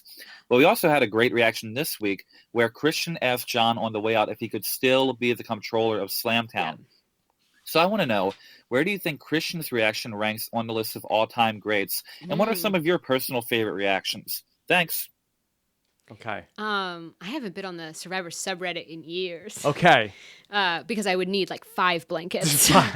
Lord. We should rate these podcasts by how many blankets we need after each one. First of all, the Michaela vote is now a GIF, I believe, on Twitter. Yes. I think we talked about in one of your earlier podcast appearances about how Australian Survivor had passed U.S. Survivor in terms of readily available GIFs for being available on Twitter. Did I tell you back then that someone made a bunch of GIFs for me? Fan? There are a lot of you now. There's a lot of me. God, I wish I knew his handle because it was so nice of him. Yes. I tweeted out that I wish there was more GIFs of me, and then magically he made 6. And if you type in Hannah Shapiro, there are plenty of GIFs. So let me tell you which ones are there. All right, you tell me. All right, Hannah. And Survivor, then we'll get to the question. Just Hannah Shapiro, not okay. Hannah Survivor. I hate that I know this. Okay, all right. So type in Hannah Shapiro. Okay, this is. I don't know who this girl is. There should be. Do you spelling Shapiro SHA, not SCH? Is there a C in your There's name? no C. Okay, I don't spell it with a C. An H-A and an A-H? Is this I see Alina Dunham in here. She's saying party, right? There should be like 5. Okay, I'm just telling you what's there. This is this you getting pulled through the obstacle course? My Is that Michaela you? pull? Probably. Yes. I can't see what you're looking at, Okay. but I can imagine Well, it. this is good. I'm describing it. Here's you at tribal council, and you're sort of like squinty-eyed, like. Should I recreate them as you describe it? What? Okay, and then this is one that's like an old movie, and the caption says, "Do you miss your hymen?" That's one of the. Jesus Christ! I feel like you didn't type in the right thing. Hymen. Yes, that is that. Tell me if I typed it in. Let me see, because I feel like this you probably typed in. Tell me if I typed it in wrong. No, this is correct. I don't know why it's Lena Dynam. I mean, that's the one of the top Let's see. the top results there. Oh yeah, there's a lot of girls here. Here we go. Yeah, there's you and there's then, me. There's and then me you're looking like, real pissed off. There's me and Ken. Oh wait, there's okay. You have to scroll past the girls things to get to like. Oops. Oh my god. Oh wait, there's a real one. Yeah. So if you're like. My mouth is real open. Can you recreate? Here, I'll give you the opportunity to recreate. Hannah is going to recreate some of her best gifts right now. Okay, so let me go to your. Oh, I was trying to do it already. Here's your. Do I look in? So which one? You have to shout one out. I don't know. Okay, so can you can you recreate? I don't know if this is working for the podcast at all. But I don't know if it is either. Everyone listening, it just has to imagine. Okay, can you recreate this this shock face one? Which there's too many shock faces. You're gonna have to be more specific. Okay, let's see. I'm like trying to lean over. Like this one. That's a pretty good one. Okay. Or this one. There's like a real pissy one. It's like. Okay, well let's get out of this before we get before we lose all the listeners. We'll need more 5 Wait, more blankets. we can answer the question then. Okay. So let's answer the question. Best and some of the best reactions. But the first part of the question was the comptroller. I tried to Google comptroller. Yes. Does anyone know what it actually It has is? to do with numbers. I think it has to do That's with what like, Gabby said. I was like, Gabby, what is a comptroller? Mm-hmm. Yeah. I think it's really funny and bold to shout something after the person leaving. I think that's really fun. But to me, I feel like that was sort of like a jokey reaction as opposed to sort of like I felt like that the reactions with Natalia going out this season, or even, can I get your jacket is... Well, Can I Get Your Jacket was so uncomfortable that while watching it, I had to phone a friend and have her stay on the line with me because I felt it through the TV. Who's you have a friend who's ready to support you? Oh, just Rourke. Okay. I think Michaela sipping tea in Game Changers was hard on the contestants in the moment, but was enjoyable for the audience, I feel like. I kind of feel like we're taking things like from different categories. I don't, is this not answering the question? So this season, are we gonna, okay. No, from all time. I think it's an interesting discussion, but I think it's always heartbreaking when someone cries while walking across the bridge. I always feel like those are the worst, where you like hear the sobbing, and I don't know what's on the other side of that bridge. It could be fire. This is the humble brag again. No, again, I got yelled at by a bunch of people at the end. It's okay. Yeah, there's no humble brags here. Not like last time I podcasted. I think I told you this. I said so many times, I'm a loser. I didn't win Survivor, and then a commenter was like, she thinks she should have won, and someone else was like, where did she say that? And he was like, it was in one of her. It was implied. To be very clear, I'm a loser. Mm-hmm. Hannah, I start every date like that. Yes, to be very clear, I'm a loser. Your Dan meditation. I'm a loser. Yeah. I'm a loser. Instead of I'm a loser. You can't do it. Everyone's gonna hate you. You're gonna need the blankets. Get the blankets. Get the blankets. I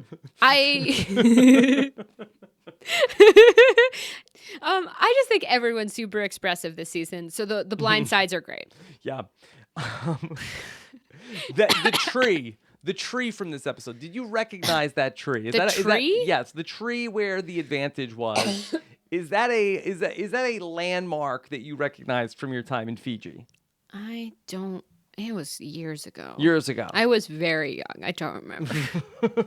I will say it's super jarring because like I do recognize like beaches. I'm like, it feels like because they've been in Fiji now forever, I will say as a contestant, it's kind of weird to watch like the same beaches. Like the bird's eye view shots are beautiful, but I'm like, you might as well have taken that from Millennial Gen X.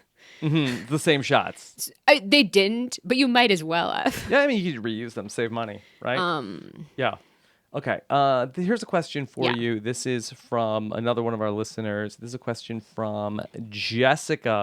Has a question for you, Hannah. YX lost? Jessica? No.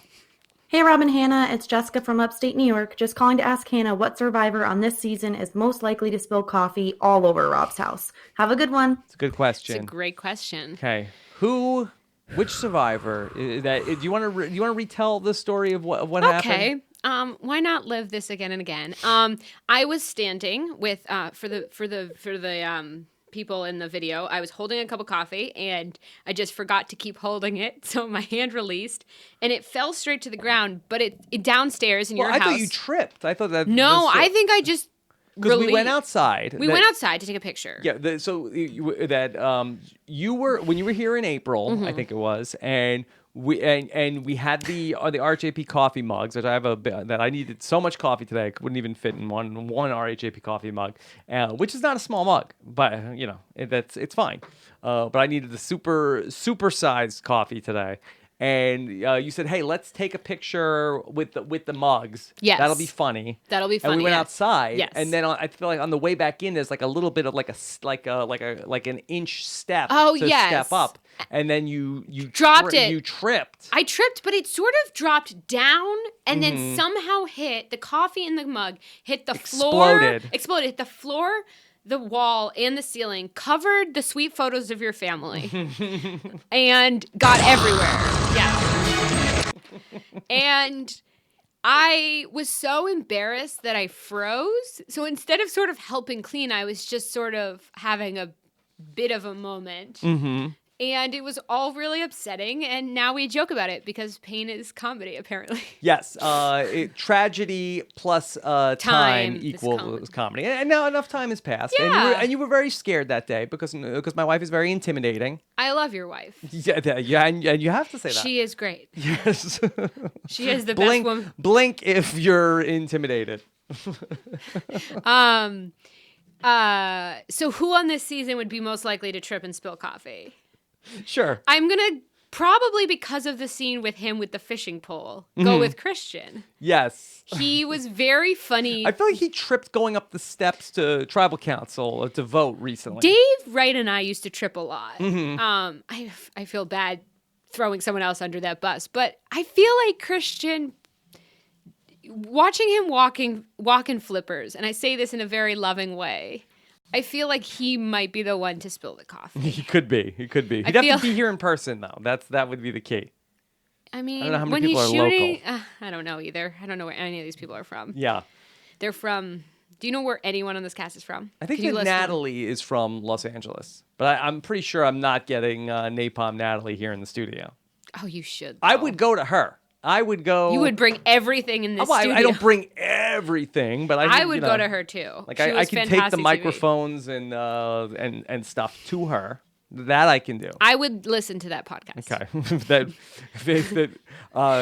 Look, if you want to be a co-host there. Oh my God, I Natalie, if you're listening, which you're definitely listening, she's a patron. Yes, she just came on board. She just came on board.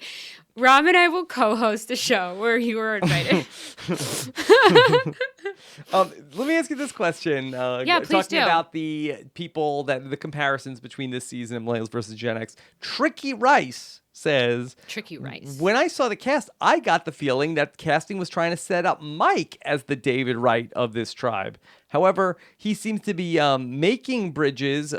Whereas making bridges, he seems to be burning a lot of bridges. Do you think that Mike can get back into the good graces of his tribe, or has he pretty much shot his game in the foot by leaving Christian and the Davids out to dry? So we've compared Christian to David Wright. Do you feel like that Mike is the David Wright?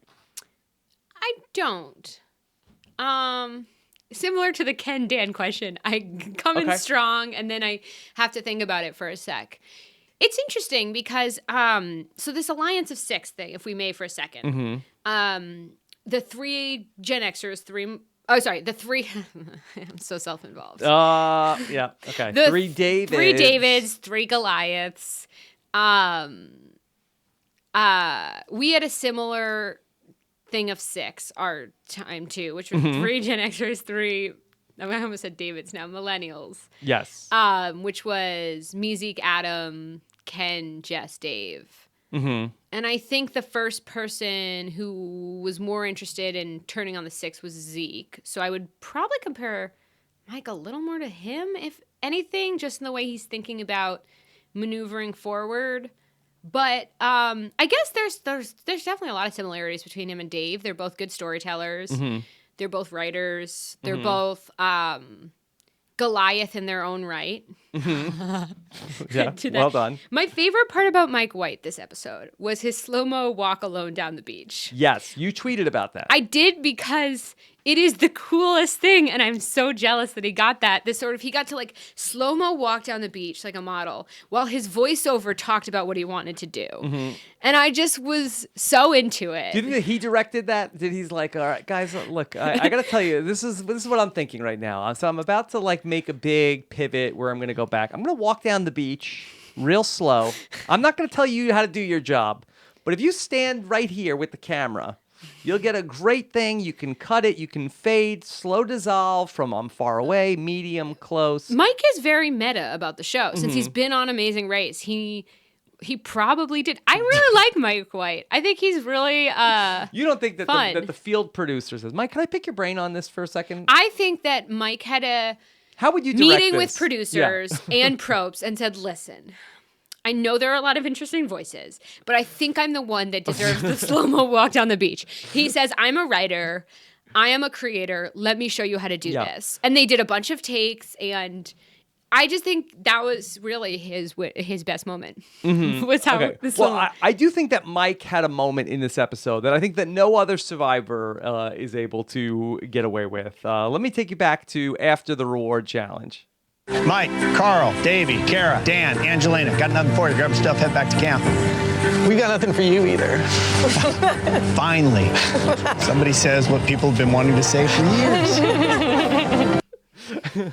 The Jeff was so in that, like, finally. Somebody is giving it back. That's all to me. Jeff wanted. That's all I've wanted after all these years. Somebody to break my shoes just a little bit. Thank you, Mike, for that. Now I've gotten a taste of my own medicine, and boy, you think his monologue was much longer than it's a shown? real slice of humble pie. Thank you for that, for giving it to me. Keep going. Real good, Mike. Keep going. I just like the idea that Probst monologued for 4 minutes and it got cut down to that one thing. He's so earnest about Mike. You really gave it to me. Mike, Carl, Davey, Kara, Dan, Angelina. Got nothing for you. Grab your stuff, head back to camp. We got nothing for you either. Finally. Somebody says what people have been wanting to say for years. Has anybody wanted to say that line to Jeff back? Like, well, we've got nothing for you. The jerk store called, and they're running out of you, Jeff. How many people could get away with that, though? Is that even a good comeback, though? Is that because this was my tweet, and not to reference my own Twitter at Hannah Lil Natson, but great Twitter handle. I know it's been teased in the past. I feel like Probst takes everything from you. He takes your sanity and your bot. Like I think you're saying in general. I think they're saying that there was something taken from me personally. No, in general, Probst.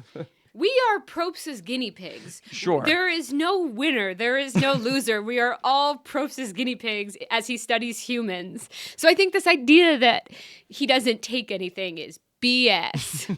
But I like Mike White a lot. So great comeback, Mike. Way to. You got him. You got him. Yeah. You did it. You won. Boom. Roasted. Okay. Shade winner. Yeah. Yes. Put those shade sunglasses on. We watched the video on CBS.com. Who was the shadiest survivor? And there was a shade counter. And the shade counted when somebody had shade. There was a bell. And then the counter, and then they sort of dropped those like 8-bit glasses. The like cartoon glasses, and then we had to try to calculate who had the most shade. Here, let me set this up so that we can have a Hannah shade gif. Oh, Okay. good. All right. So now, so Hannah, give the shade, and then somebody will put the glasses on you, and that'll be another I have gif. to give shade No, just like make the symbol for the shade glasses falling on you. like that. Okay. Wait, let me do it again. Okay. Let me do it again without talking. Shade. Okay. All right. So then let's. I don't know. I didn't exactly. That'll be understand. another gif that'll be out there. I hope so. We can hope so. We All right. can only hope. We can only hope. Hopefully somebody knows how to do that. Maybe the CBS intern is watching. Yeah. Hopefully. So we watched the shade counter. Which survivor gave the most shade? And then I don't even know what constituted shade. And then also, then they didn't tell you at the end who had the most. No, I didn't it have was- a pad. They were talking about the vote, and someone got a shade ding, and I was like, It's like, "You're we should vote out Angelina tonight. It's like shade. Okay. Yeah, it was really weird. Have I given any shade this podcast? I mean, only a little. I want to give more shade. More shade. Well, an hour and a half into the show is the time to do it. Good. That's the best time to do it. I'm not very good at giving. I got critiqued early on by producers for not smack talking Gen X well enough. Mm-hmm. Because we got to the mat and all the millennials were like, "You're old, you're dumb," and I was like, "Yeah, you guys have life experience." I was not very good at shade. I mean, or smack talk. Okay. Well, maybe you've improved. I don't know. Okay, let me play you this question. This is from Adam from Ontario. Okay, here's Adam. Hey, RHAP and RHAP. It's Adam, the mayor of Bramptown, Ontario, calling in with an extremely Canadian question. With all this talk about how the Six is awesome, and Davey saying that we started from the bottom, now we here, are we being primed for Drake to be on the next season of Survivor? Also, when's the next live Toronto Know-It-Alls? Thanks. Okay. All right. Are we getting a signal that there could be a top Canadian rapper coming to the Survivor finale? Well, We out here, started from the bottom. Now we here, baby. Now we're here. Wait, he means that Drake's gonna play Survivor, right? Now that it's open to Canadians.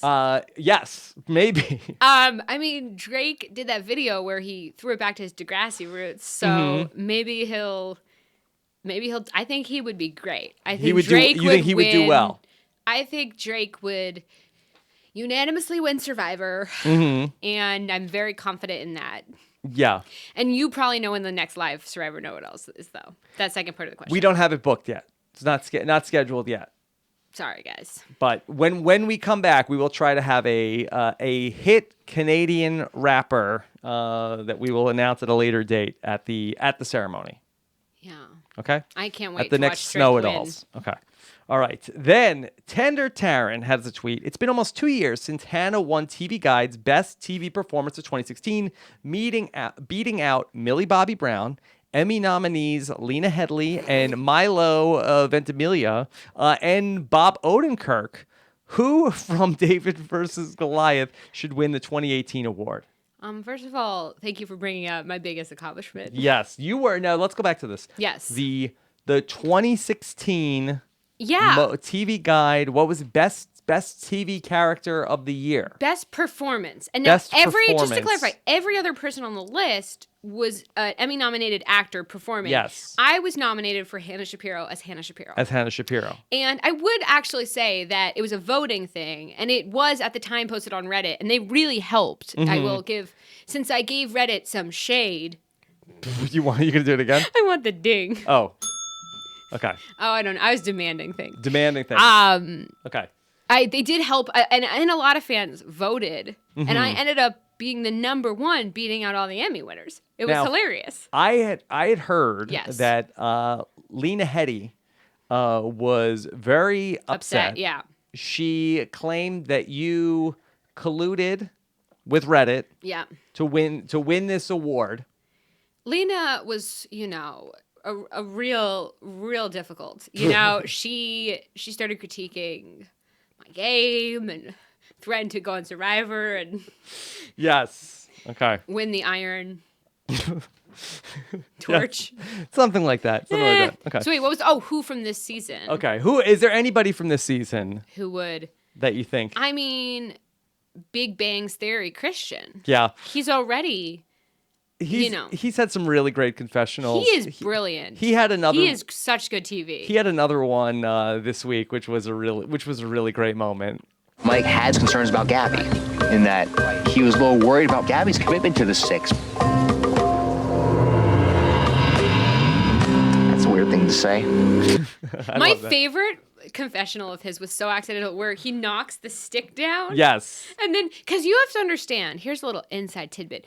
The producers set up these confessionals to look as beautiful as they do. So you're like sitting in a really awkward position, but they're like perfectly framed to look cool. And this stick was clearly some producer spent hours imagining where the stick would go. Foreground. And he just knocked it over and was very funny about it. Mm-hmm. Yeah. It was a good moment, and then he picked up right back from there. So would you disagree? I feel like Christian is I think that he's been probably the most breakout, interesting character on the show. He's so witty and funny and interesting. Mm-hmm. And it's seems very genuine. Yeah. While I'm looking at my clips from this episode, there was another moment that I liked from the tribal council. The problem is if you get what you give, they might just give it back. But that's the hard part. If you give to the wrong person, then you're boned. You get boned when you give to the wrong person. What a bro way to talk. You get boned. Yeah. Alec, who we haven't really talked about in this episode, he had a lot of bro quotes in this episode. This was... He's a surfer. Come on, bro. Come on, bro. During pizza talk, he said... I don't want crust, bro. What's wrong with crust, bro? I mean, there's pineapple. That's so good. You like it. I was, here's a way Gabby and I are different. I believe she tweeted something. She came out against it. She came out against the pizza type. Yeah, and we'll talk social media in a second. Oh, okay. Watching everyone share a pizza was a real cute moment. Yes. I'm very pro that. I hope every reward in the future, they all have to share a tiny piece of food. Yeah. But yeah, I really loved talking bro with my bros my season. Mm-hmm. I remember Jay and I were hanging out recently and we were joking about how the night after Taylor and Figgy were kissing, way back, this is a 2-year throwback, so you can call me a narcissist, but they were kissing, and the next morning, Taylor, Jay, and I were by the shelter, and I got to bro down post hookup with Figgy, and it was real fun. Taylor's like, "Yeah, she's hot, bro." I was like, "Yeah, bro, you got it." Oh, so you got to bro down with Taylor and Jay, and it was like like kiss and tell. It was a real, post-football game, kiss and tell. I felt very bro-y, and it was real fun. I really enjoy the bros. And I feel like I feel like I'm pro bro. I feel like I would have fun playing with more bros. Now, did you feel like you missed out on the Figgy girl talk of, hey, I got to tell you guys what happened with Taylor? I'm always better. I'll stay with Taylor. I'll stay in the locker room. Stay in the locker room talk. I think it was fun, bro. I mean, I think Figgy had probably had a fun time with her locker room lady talk. But I was happy to be a part of bro talk. I just it was so funny, and Taylor was very like bro-y about it, whatever you want to call it. It was very. That's a weird thing to say. Yep. Okay. I don't even know what I'm saying about this point. I'm just like, go, bro. Yeah. I'll defer to Jeff. What's your point with that? Okay. No point. That was also from this tribal council when Christian was talking about how he has allies on both sides. Which prompted Angelina to say, actually, he's a bigger threat now. Okay. Yeah, you go real snippy. I love how snippy these tribals are. Mm-hmm. I want more snip. I love whispering tribals. I love snippy tribals. We like it. We love it. All right. Hannah, are you ready to talk about what's going on Survivor social media? Yeah. Okay. All right. I'm a little scared that I'm not going to be in the know. Well, I mostly just follow comedians and news sites. Well, you don't need to be in the know because we're right. going to tell you what's going on. Tell me. Let's play this little intro from the great Jacob Seeger Weinstein. Tweets, baby, tweets. Survivor tweets. They're better than the mayor getting slammed in his seat. Tweets. The mayor. He got boned. Hmm. Mayor got boned. He got bronze. Oh, also, that Slamtown dude. What a nice dude. He seems nice so guy. nice. Seemed nice. Yes. I know you are a a fan of all things that he's done in the past, right? Oh, I'm a big Slamtown fan. Every night Do you I like go home. Slamtown? I go home and I think about comptrollers and wrestling. Mm-hmm. And I know what both of them entail. I just think he was really sweet and funny, and he was a great Goliath. And I'm sad that he got the boned end of the torch. He got boned. He got boned, bro. He was real boned. Okay. The chicken is. Oh, That's a weird thing to say. Yep. Okay. All right. Davey Rickenbacker. I tweet Davey. Tweeted out that he and Nick actually have a name for his alliance. Did you follow all of Nick's alliance names? Let me see. There's the rock and roll, him and Mike. Yes. There is the Mason Rock Dixon stars. line, Yes, which yes. is him and Christian. Yes. Him and Elizabeth had something very early on. Thoroughbreds. Thoroughbreds. I really enjoy the naming of them. I think it's funny that no one's like, has Nick named your alliance? Because that would be a really funny you'd episode. be outing that you had an alliance with Nick. Oh, that's true. Did you ever name an alliance? Yeah, definitely. Wasn't the first episode like the Freaks and Geeks alliance? And Oh, then, okay, yeah. Yeah, definitely. Okay. I think it's fun to name things because it sort of is like it's smart from a game Well, perspective, and named it's a wink Trust wink. clusters. Oy vey, yeah. I just think it's funny. I said it in such a tongue-in-cheek way, and we would always joke about it. And the first tribal that it was used seriously, Zeke and I couldn't stop laughing because it was so dumb that it was serious. And then it was trending, and now it's a cereal. Yes. Okay. All right. At I tweet. Wait, what was the question? Do we answer the question? I'm telling you that Oh. I Sorry. tweet Davey talked about our alliance name. He revealed his alliance name Oh. with him and Nick. Okay. Davey and Nick. Davey and Nick. They have a portmanteau. Dick. Right? Yeah, great. He said, our alliance name is actually Team Dick. And last night, the dicks were large and in charge, baby. I love Crying it. emoji at KY_ Nick Wilson. He's very funny. I'm a big fan of Davey. Although when we're talking about Nick and Davey's alliance They name. bone Slamtown. Dick bone Slamtown. Yeah, that KY Nick Wilson is taking on a different connotation on Twitter. Oh, Jesus. KY_ Nick Wilson. There have been dirty jokes this season. You're right there? Sorry. Everyone just take a moment. Rob has to laugh. My headphones are caught on my microphone. Oh, man. Yeah, Nick didn't consult with me on Twitter handle either. Okay. But it's like when Dan said that the idol was in his pants and we didn't know that he had found it yet. We didn't know what he was talking about. Mm-hmm. There have been a lot of dirty jokes this season. It's in my pants. All right. Gabby at Gab Scoozy. Gab Scoozy. Are you just saying her handle? I'm saying the handle, but there's it's a little bit of disapproving. That's her last name, just like mine is my name. It's not her last name. Her Is last it? name is Paz Scoozy. And what's her She's Twitter handle? combined her first name and her last name into a portmanteau. She's given herself a Nick Wilson nickname. I don't think Gabby should feel bad since my Twitter handle is my first three names and you still Well, don't yours like is the it. worst. Hannah Lil, it's just my names. Yours is also bad. Just because somebody else has, not All great. right, what's her tweet? Let's Okay. stop making fun of her Okay, handle. okay, I all don't right. support this. Clear is the best. Clear is the best. Clear and easy to memorize. So what would Gabby's Twitter handle be if you had control of it? Survivor Gabby.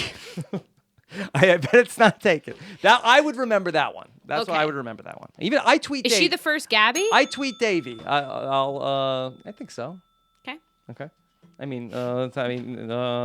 First Survivor Gabby. Don't at me. I'm the first Survivor Hannah. Okay. All right.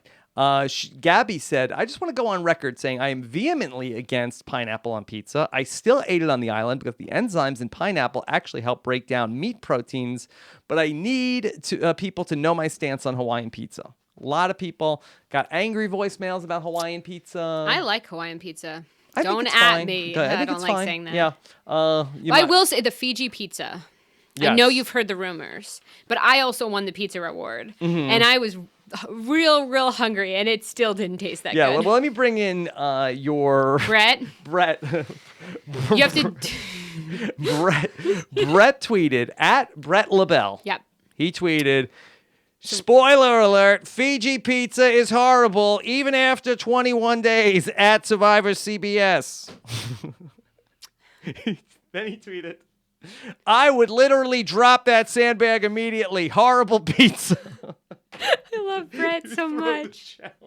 I love Brett so He much. said, spoiler alert, the real winner of that challenge was purple. Trust me. Oh my God. You all right there, Rob? I'm sorry. He kills me. He kills me. Brett is one of my favorite people. Okay, From this show. T-Bird. Okay. But Also, real quick about Brett's tweet. Yes. While I wouldn't recommend dropping the sandbag, I will you say wouldn't throw a challenge. the pizza was. There's a reason I was stuffing my face with salad when they cut to me. Yeah. It was not as good as you would want it to be. Anytime the survivors are opting for salad instead of the reward. Not good. It's not a good sign of the pizza. Not good. T-Bird Cooper had a ton of tweets, all great. She tweeted about anybody front and center of the TV during hashtag Tribal Council yelling, Jeff Probst, no, not at Christina Mickey, no, not at Angelina Cardona, then who? At the real Morrison? No! I don't know what that voice was. That's gonna be in my nightmares. T-Bird really went on. She got the whole Tribal Council in one tweet. And that's why a lot of people said, are we sure it's a good idea to go more than 160 characters on Twitter, 140 characters on Twitter? And people said, I don't know. But Is there this a you good go. idea? Is this a good idea? Do we want certain people to have more Twitter follow? But T-Bird made the case right there. Yeah. Why? Why? She could tell the whole story of a tribal council in one tweet. Okay. She painted a picture for me. Yeah. And your voice painted a nightmare. Bryce Isaiah. Very funny. He tweeted out, wait, what the hell? No, not my Zaddy. Yes, Zaddy. John, call me. Phone emoji, crying emoji. You can give ... I'm the right person. I don't know what he's saying he'd give. You could give ... I'm the right person. I mean, I think Zaddy explained some of that, right? And then he tweeted, woo, chili. That was a lot. You hear me? It's a lot. I don't know what he's talking about. He used hashtag brochacho blindside. Brochacho. I don't know what was so chilly. Was so cold? Was this a jacket reference? I thought it was like chili. I thought it was spelled CHILI. No, he's not. CHI 4 L's IE. Does he? I thought when you read it, I you were don't talking always about know what chili. people are tweeting about, but I like to read them. That was so. If we're talking about the soup, it was probably thick like chili. What soup? Chili. No, it's not the soup. I think it's the soup. Why would he talk about chili? Because chili is like filling and hearty, just like that tribal. That's 100% what he's talking about. I don't think so. He's 100% talking about that. It's a lot. No. Okay. Oh my God. Alexis _Maxwell. Oh, she was at Northwestern when I was at Northwestern. Well, she was Fun not. fact. She was not happy. Oh, no. She said, "Not John. I love me some WWE. Come on, crying emoji, crying emoji, crying emoji. And the crying emoji with like the tears running down. Well, like me, we're both big wrestling fans, her and I. Yeah. Who knew Alexis Maxwell was a big WWE fan? I buy it. Okay. And then I drank so much coffee and water, and as promised, I have to. okay, go. You want to take a minute? Is that okay? Yeah, I mean, I think I could wrap things up. What do you want to do? Can I take 5 seconds? Just run to the bathroom. Go right You guys ahead. can have a lot of mean comments about. What are they gonna say though? What's the mean comment gonna be? Boy, She is Hannah the can't bathroom. even I'll be right get back. through an hour and 45-minute podcast without going to the bathroom. Actually, then while Hannah is gonna go and use the restroom, let me take a moment and thank one of our other sponsors, and those are our friends over at BetOnline.ag, who are the presenting sponsors for the Podcast One Sportsnet Challenge. And let me give you my picks here for week number 11 in the Podcast One Sportsnet Challenge, where I am 1 point off the lead behind former NFL offensive lineman Ross Tucker. And if things go my way on Sunday, I could be in first place in the Podcast One Sportsnet Challenge, where the charity of my choice, the St. Jude's Children's Research Hospital, will get $5,000 courtesy of BetOnline.ag. My picks for this weekend, I've got the Panthers versus the Lions, the Cardinals versus the Raiders, the Steelers versus the Jags, the Saints versus the Eagles. Sorry, Paul Borges. And then the lock of the week, I've got the Chargers versus the Denver Broncos. We're at the halfway point, past the halfway point in the NFL and college football season. Each game becomes more important in the NFL. The Saints, the Rams, the Chiefs, all looking like teams to beat, while Carolina, Pittsburgh, San Diego, all coming on strong.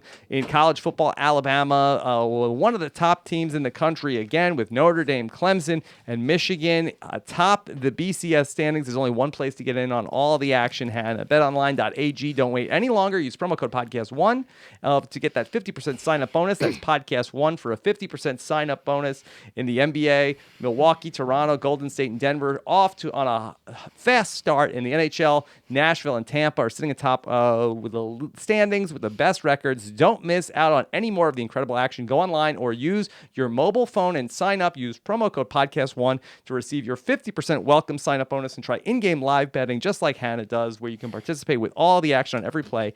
BetOnline.ag, your online sportsbook expert. God, I missed something that I was clearly so knowledgeable in. Yes, of course. Okay. I know you wanted to be here for that. Okay. I missed Alexis Maxwell. Yes. Then she tweeted, "Where did John even come from? Why him?" She's not happy about John getting voted out. I see you've emerged with a Wombats hat. Oh, I put it on. Yes. You can't see the front. You can't see the front. Wait. Yes. Okay. Hannah is moving around. Wiggler's Wombat. Standing up and getting out of my chair was easier than flipping it around, apparently. Yes. I went in hardest way to show the Wiggler's Wombat. Okay. Hannah. Yeah. So then Alexis Maxwell tweeted, "I don't want to throw shade. Ooh, do it. But let's just see Angelina GTFO.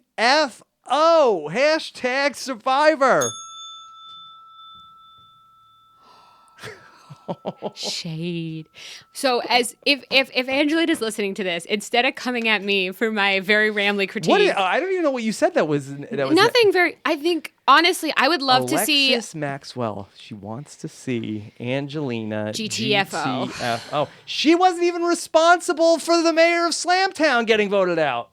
No, she really wasn't. If the idol hadn't been played, Like, I he would understand if Alexis Maxwell just loved the mayor of Slamtown so I much. would love Come for Nick and Davey and Christian. I would love to see a feud between Alexis Maxwell and Angelina. Or Dan, who didn't play the idol. No. We gotta feed the feud. Yeah. I think we should definitely see a feud. Are you here for the Angelina versus Alexis Maxwell season? 100%. And we call it. What do we call it? We call it.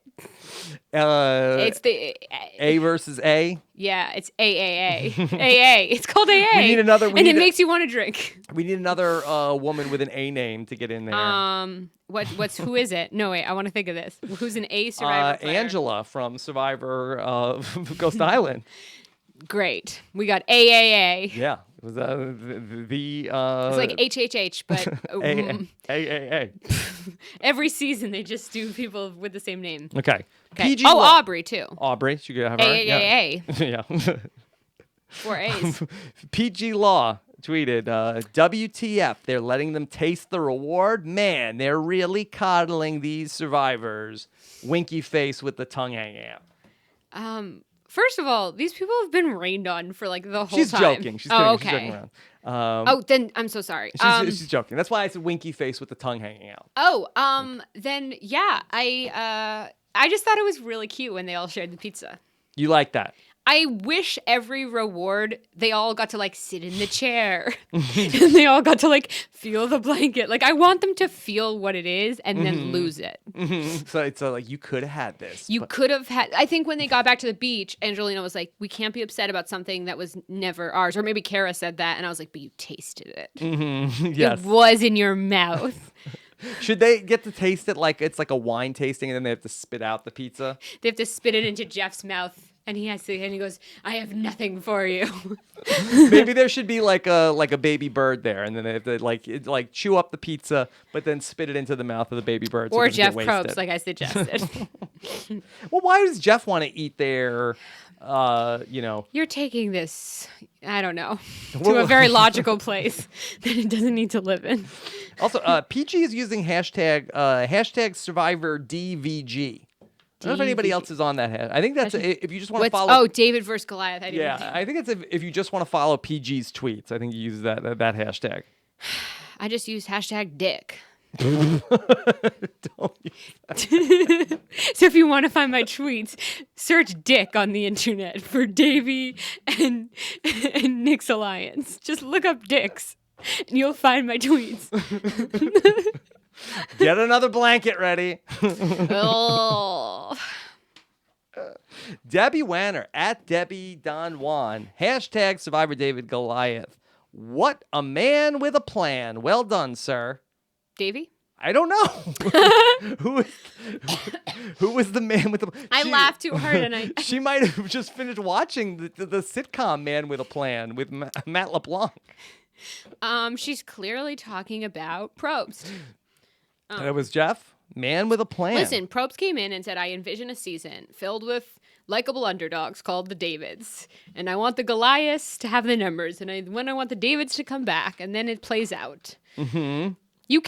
What happens, Rob, if this whole season that's set up as, from the get-go, Goliaths have... I mean, I think he called Allison rich in the first episode, and Davids are the underdogs. What happens if the underdogs lose? Does the season a failure? Well, I think Question mark. If Allison is the person who is the winner, then I think she could say, "See, I was a David all along. You guys put me on the wrong tribe. I really was a David." So she could spin that. Mike White could say, "Well, I was the most David of the Goliaths." So I think that they've got some. No, it was a real question. I was just curious. I think they can sort of. Are you a David or are you a Goliath? Well, I would say that, and this is a, tricky question. I think that people would probably say. Or are you a millennial? Based on, that I have, a podcast and I run a business and, I am, I guess technically a grown up. I would probably be now a Goliath. Okay, that's fair. Yeah, I see that analysis. I would, by no means am I a person with I wish David confidence. Wright had been on this season. Yes, David is a David. David is a David. But I think you think they'd make him a Goliath now? No. Well, now they would. Now he's a Goliath. Now he's Goliath. But pre-TV David was probably more of David. Yes. All right. Hannah. Yeah. What else? What else do we have to talk about while we have you here? Oh, goodness. I don't know. Man, I'm going to see Dear Evan Hansen tomorrow. I'm really excited. Okay. But that's not important. Dear Evan Hansen. What's that all about? It's a musical. Dear Evan Hansen. And who is he? He played Charlotte's husband on Sex and the City? What? Evan Hansen? No? No. Okay. I'm excited to cry. It's going to be a real it's a emotional time. tearjerker. It's a tearjerker. When I saw Hamilton back in Boston with my family, and you liked it. So the lights went up and the music started, and I wept through the first 4 songs. And then... Why do you cry during Hamilton? It's so beautiful? First of all, it's like brilliant. It's sad? But it's very sad as well. But it also just If you like Aaron Burr? Or if you like Hamilton. They both die. Spoiler alert! No, it just meant a lot to me, the musical, and I cried a lot. And then the curtain came up at the end, and the lights came up, or the curtain went down, not up. And I was just weeping. I was like dry heave weeping. Yeah. So I'm excited for another emotional night or afternoon at the theater tomorrow. Okay, let me look at some of the comments that have come in as we're let's do it. Let's starting to get ready. Do I need a blanket yet? No, I don't think so. Rio has a comment for us. Let me see if I can. Guys, I can't wait to hear your feedback. Expand the comments. Hannah and Rob, what does "That's off the top rope, brother" mean? I think it's like because he was top of the alliance. That's what I assumed it meant. Yeah. Like cutting off, like that's from the top. You're getting someone from the top of our pyramid. But that was a total guess. No, I think it was just sort of like just Nick wanted to say something wrestling related. I think he could have just said. Oh, that's a wrestling term. Like I'm so Nick sorry. off the top rope. Oh, I completely didn't know it was a wrestling term. Yeah. Well, you know Alexis Maxwell. Yeah. I know I'm a big WME fan, but I missed that You're one. one of the biggest WME fans. Honestly, when that you there are. when you Google WME, it's just a GIF of me going. Yeah. I encourage everybody to Google WME and see what comes up. Google dick and see what comes up. All right, what else are people saying, Rob? Hit me with the worst. William Morris endeavors. Okay. No, how do you have a hashtag for today? Oh. Besides hashtag. Hashtag dick can't be it. That can't be our hashtag. We can't do that. Yes. What is the hashtag today? Maybe it's too tied into the advertising, but I feel like hashtag like Kara comfort blanket. We need like a hashtag like comment blanket. No, wait, this doesn't work. Yeah, Paul Borges is suggesting hashtag condom idol. Hashtag condom idol? I kind of hashtag wait, condom. No, we're not doing that. We're not doing that. We're not doing. No. It's a family podcast. So what's like not a family planning podcast. That's next week. that's next week. We'll talk about. We'll talk about and that. Guys, any other suggestions for a hash? I mean, what do you? I'm trying to think. This is another 2 hour. 2 hour. Well, hashtag sippy cup. Oh man. Oh goodness. You already tweeted that on social media. All right. Hashtag. Hashtag comfort blanket. I feel like hashtag comment comfort blanket. Comment. No, this is too. No. Wait. I need to simplify this. Hashtag. Oh goodness, hold on. This is hard. Because all the hashtags I'm thinking of are way too long. Yeah, they're getting a little long. People are losing interest this far into the podcast.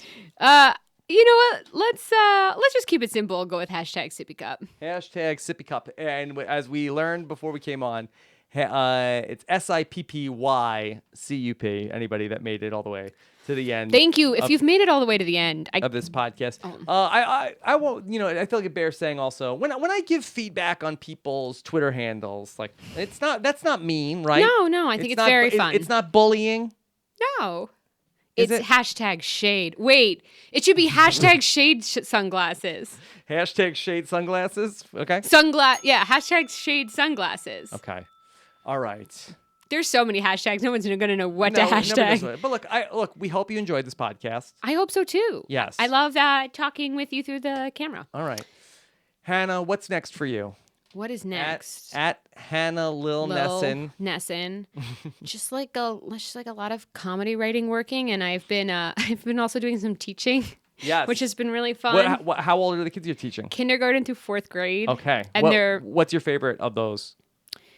Some of these 5-year-olds are so cute. There's this little boy with giant blue glasses. Some of them aren't. They're really cute. This one 5-year-old, he has really big glasses and Shade glasses. Shade sunglasses, and he talks really fast and he gets really excited, but he has a bit of a lisp, so you can't understand him. And on Halloween, he was Super Mario, but he had the costume inside out, and I was telling this He one was Wario. He was so cute. He was like, I have a lot of friends and they keep me from being bullied. And he was so excited and he was so cute. And this day job is just bringing me so much joy. Okay, good. You're like Randy. Randy Jackson from American Idol. Yes, dog. Yeah, dog. Okay. All right, Hannah. Thank you for having me. Thank you for coming back. We need to wrap up because Nicole needs to go to work. Because it's another 4 hours of podcast. Yeah. No, you did great. Did you have fun? I had so much fun. Thank you to everyone who listened. How many blankets will you need after this podcast? I don't want to think about it. Okay. All right. Well, you did great. Anytime you want to come back, open invitation, Hannah. Thank you. And me and you will go visit Napalm Natalie. I would do that. Natalie, since I know you're listening, please, we will come to you. We'll come to you. I didn't we know you will were such a bring fan. you food. Yes. I think it'd just be so fun. Yes. Will you cook for her or we'll take her request for what she wants to eat? I burn everything I cook. Yeah, we'll get takeout. We'll get takeout. And it'll be really great. Hannah, thank you so much. We got so much coming up here on RHAP as a podcast. Ooh. I've got some bonus Survivor coverage coming up this week as well. I'm scheduled to talk from Survivor Caramoan, Matt Bischoff, and some bonus coverage. Then we will also have the Wiggle Room coming. You don't wand off, do you? I'm not going to talk about what I do or do not listen to because that's I'll fine. get hate. That's fine.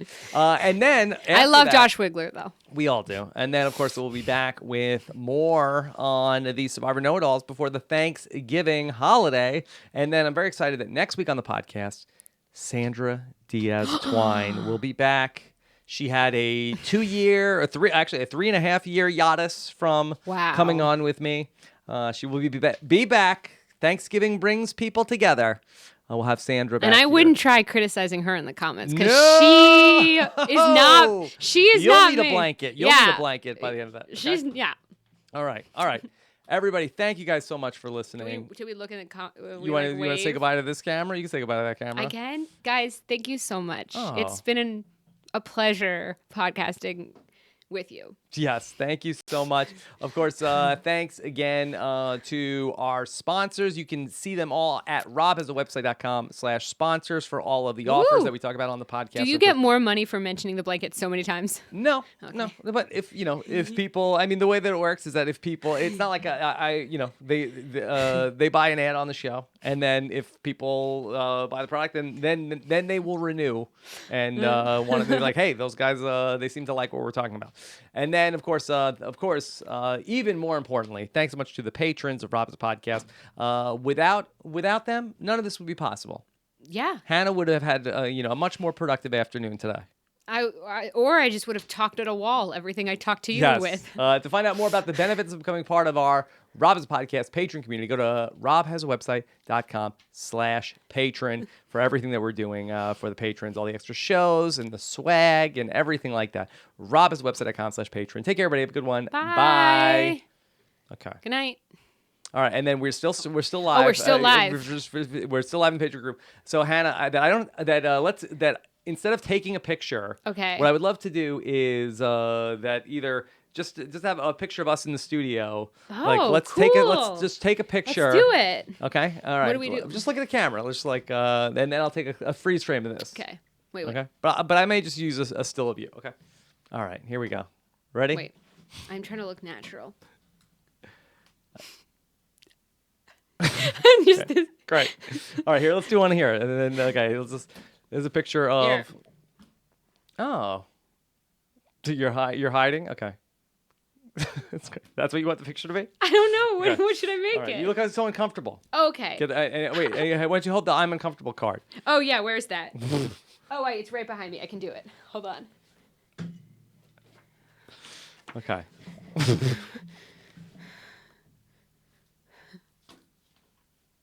Wait. It's like I have you hostage. I don't think I can use this. All right. Bye, everybody. Bye. Okay. Good We're gonna night. end the live stream. Go on your dates. Do your Yeah, thing. do your thing. Okay, and then Are we still live? Still for a second. Okay. Okay. And end the video. Okay. Yeah. All right. And I'm gonna stop the recording.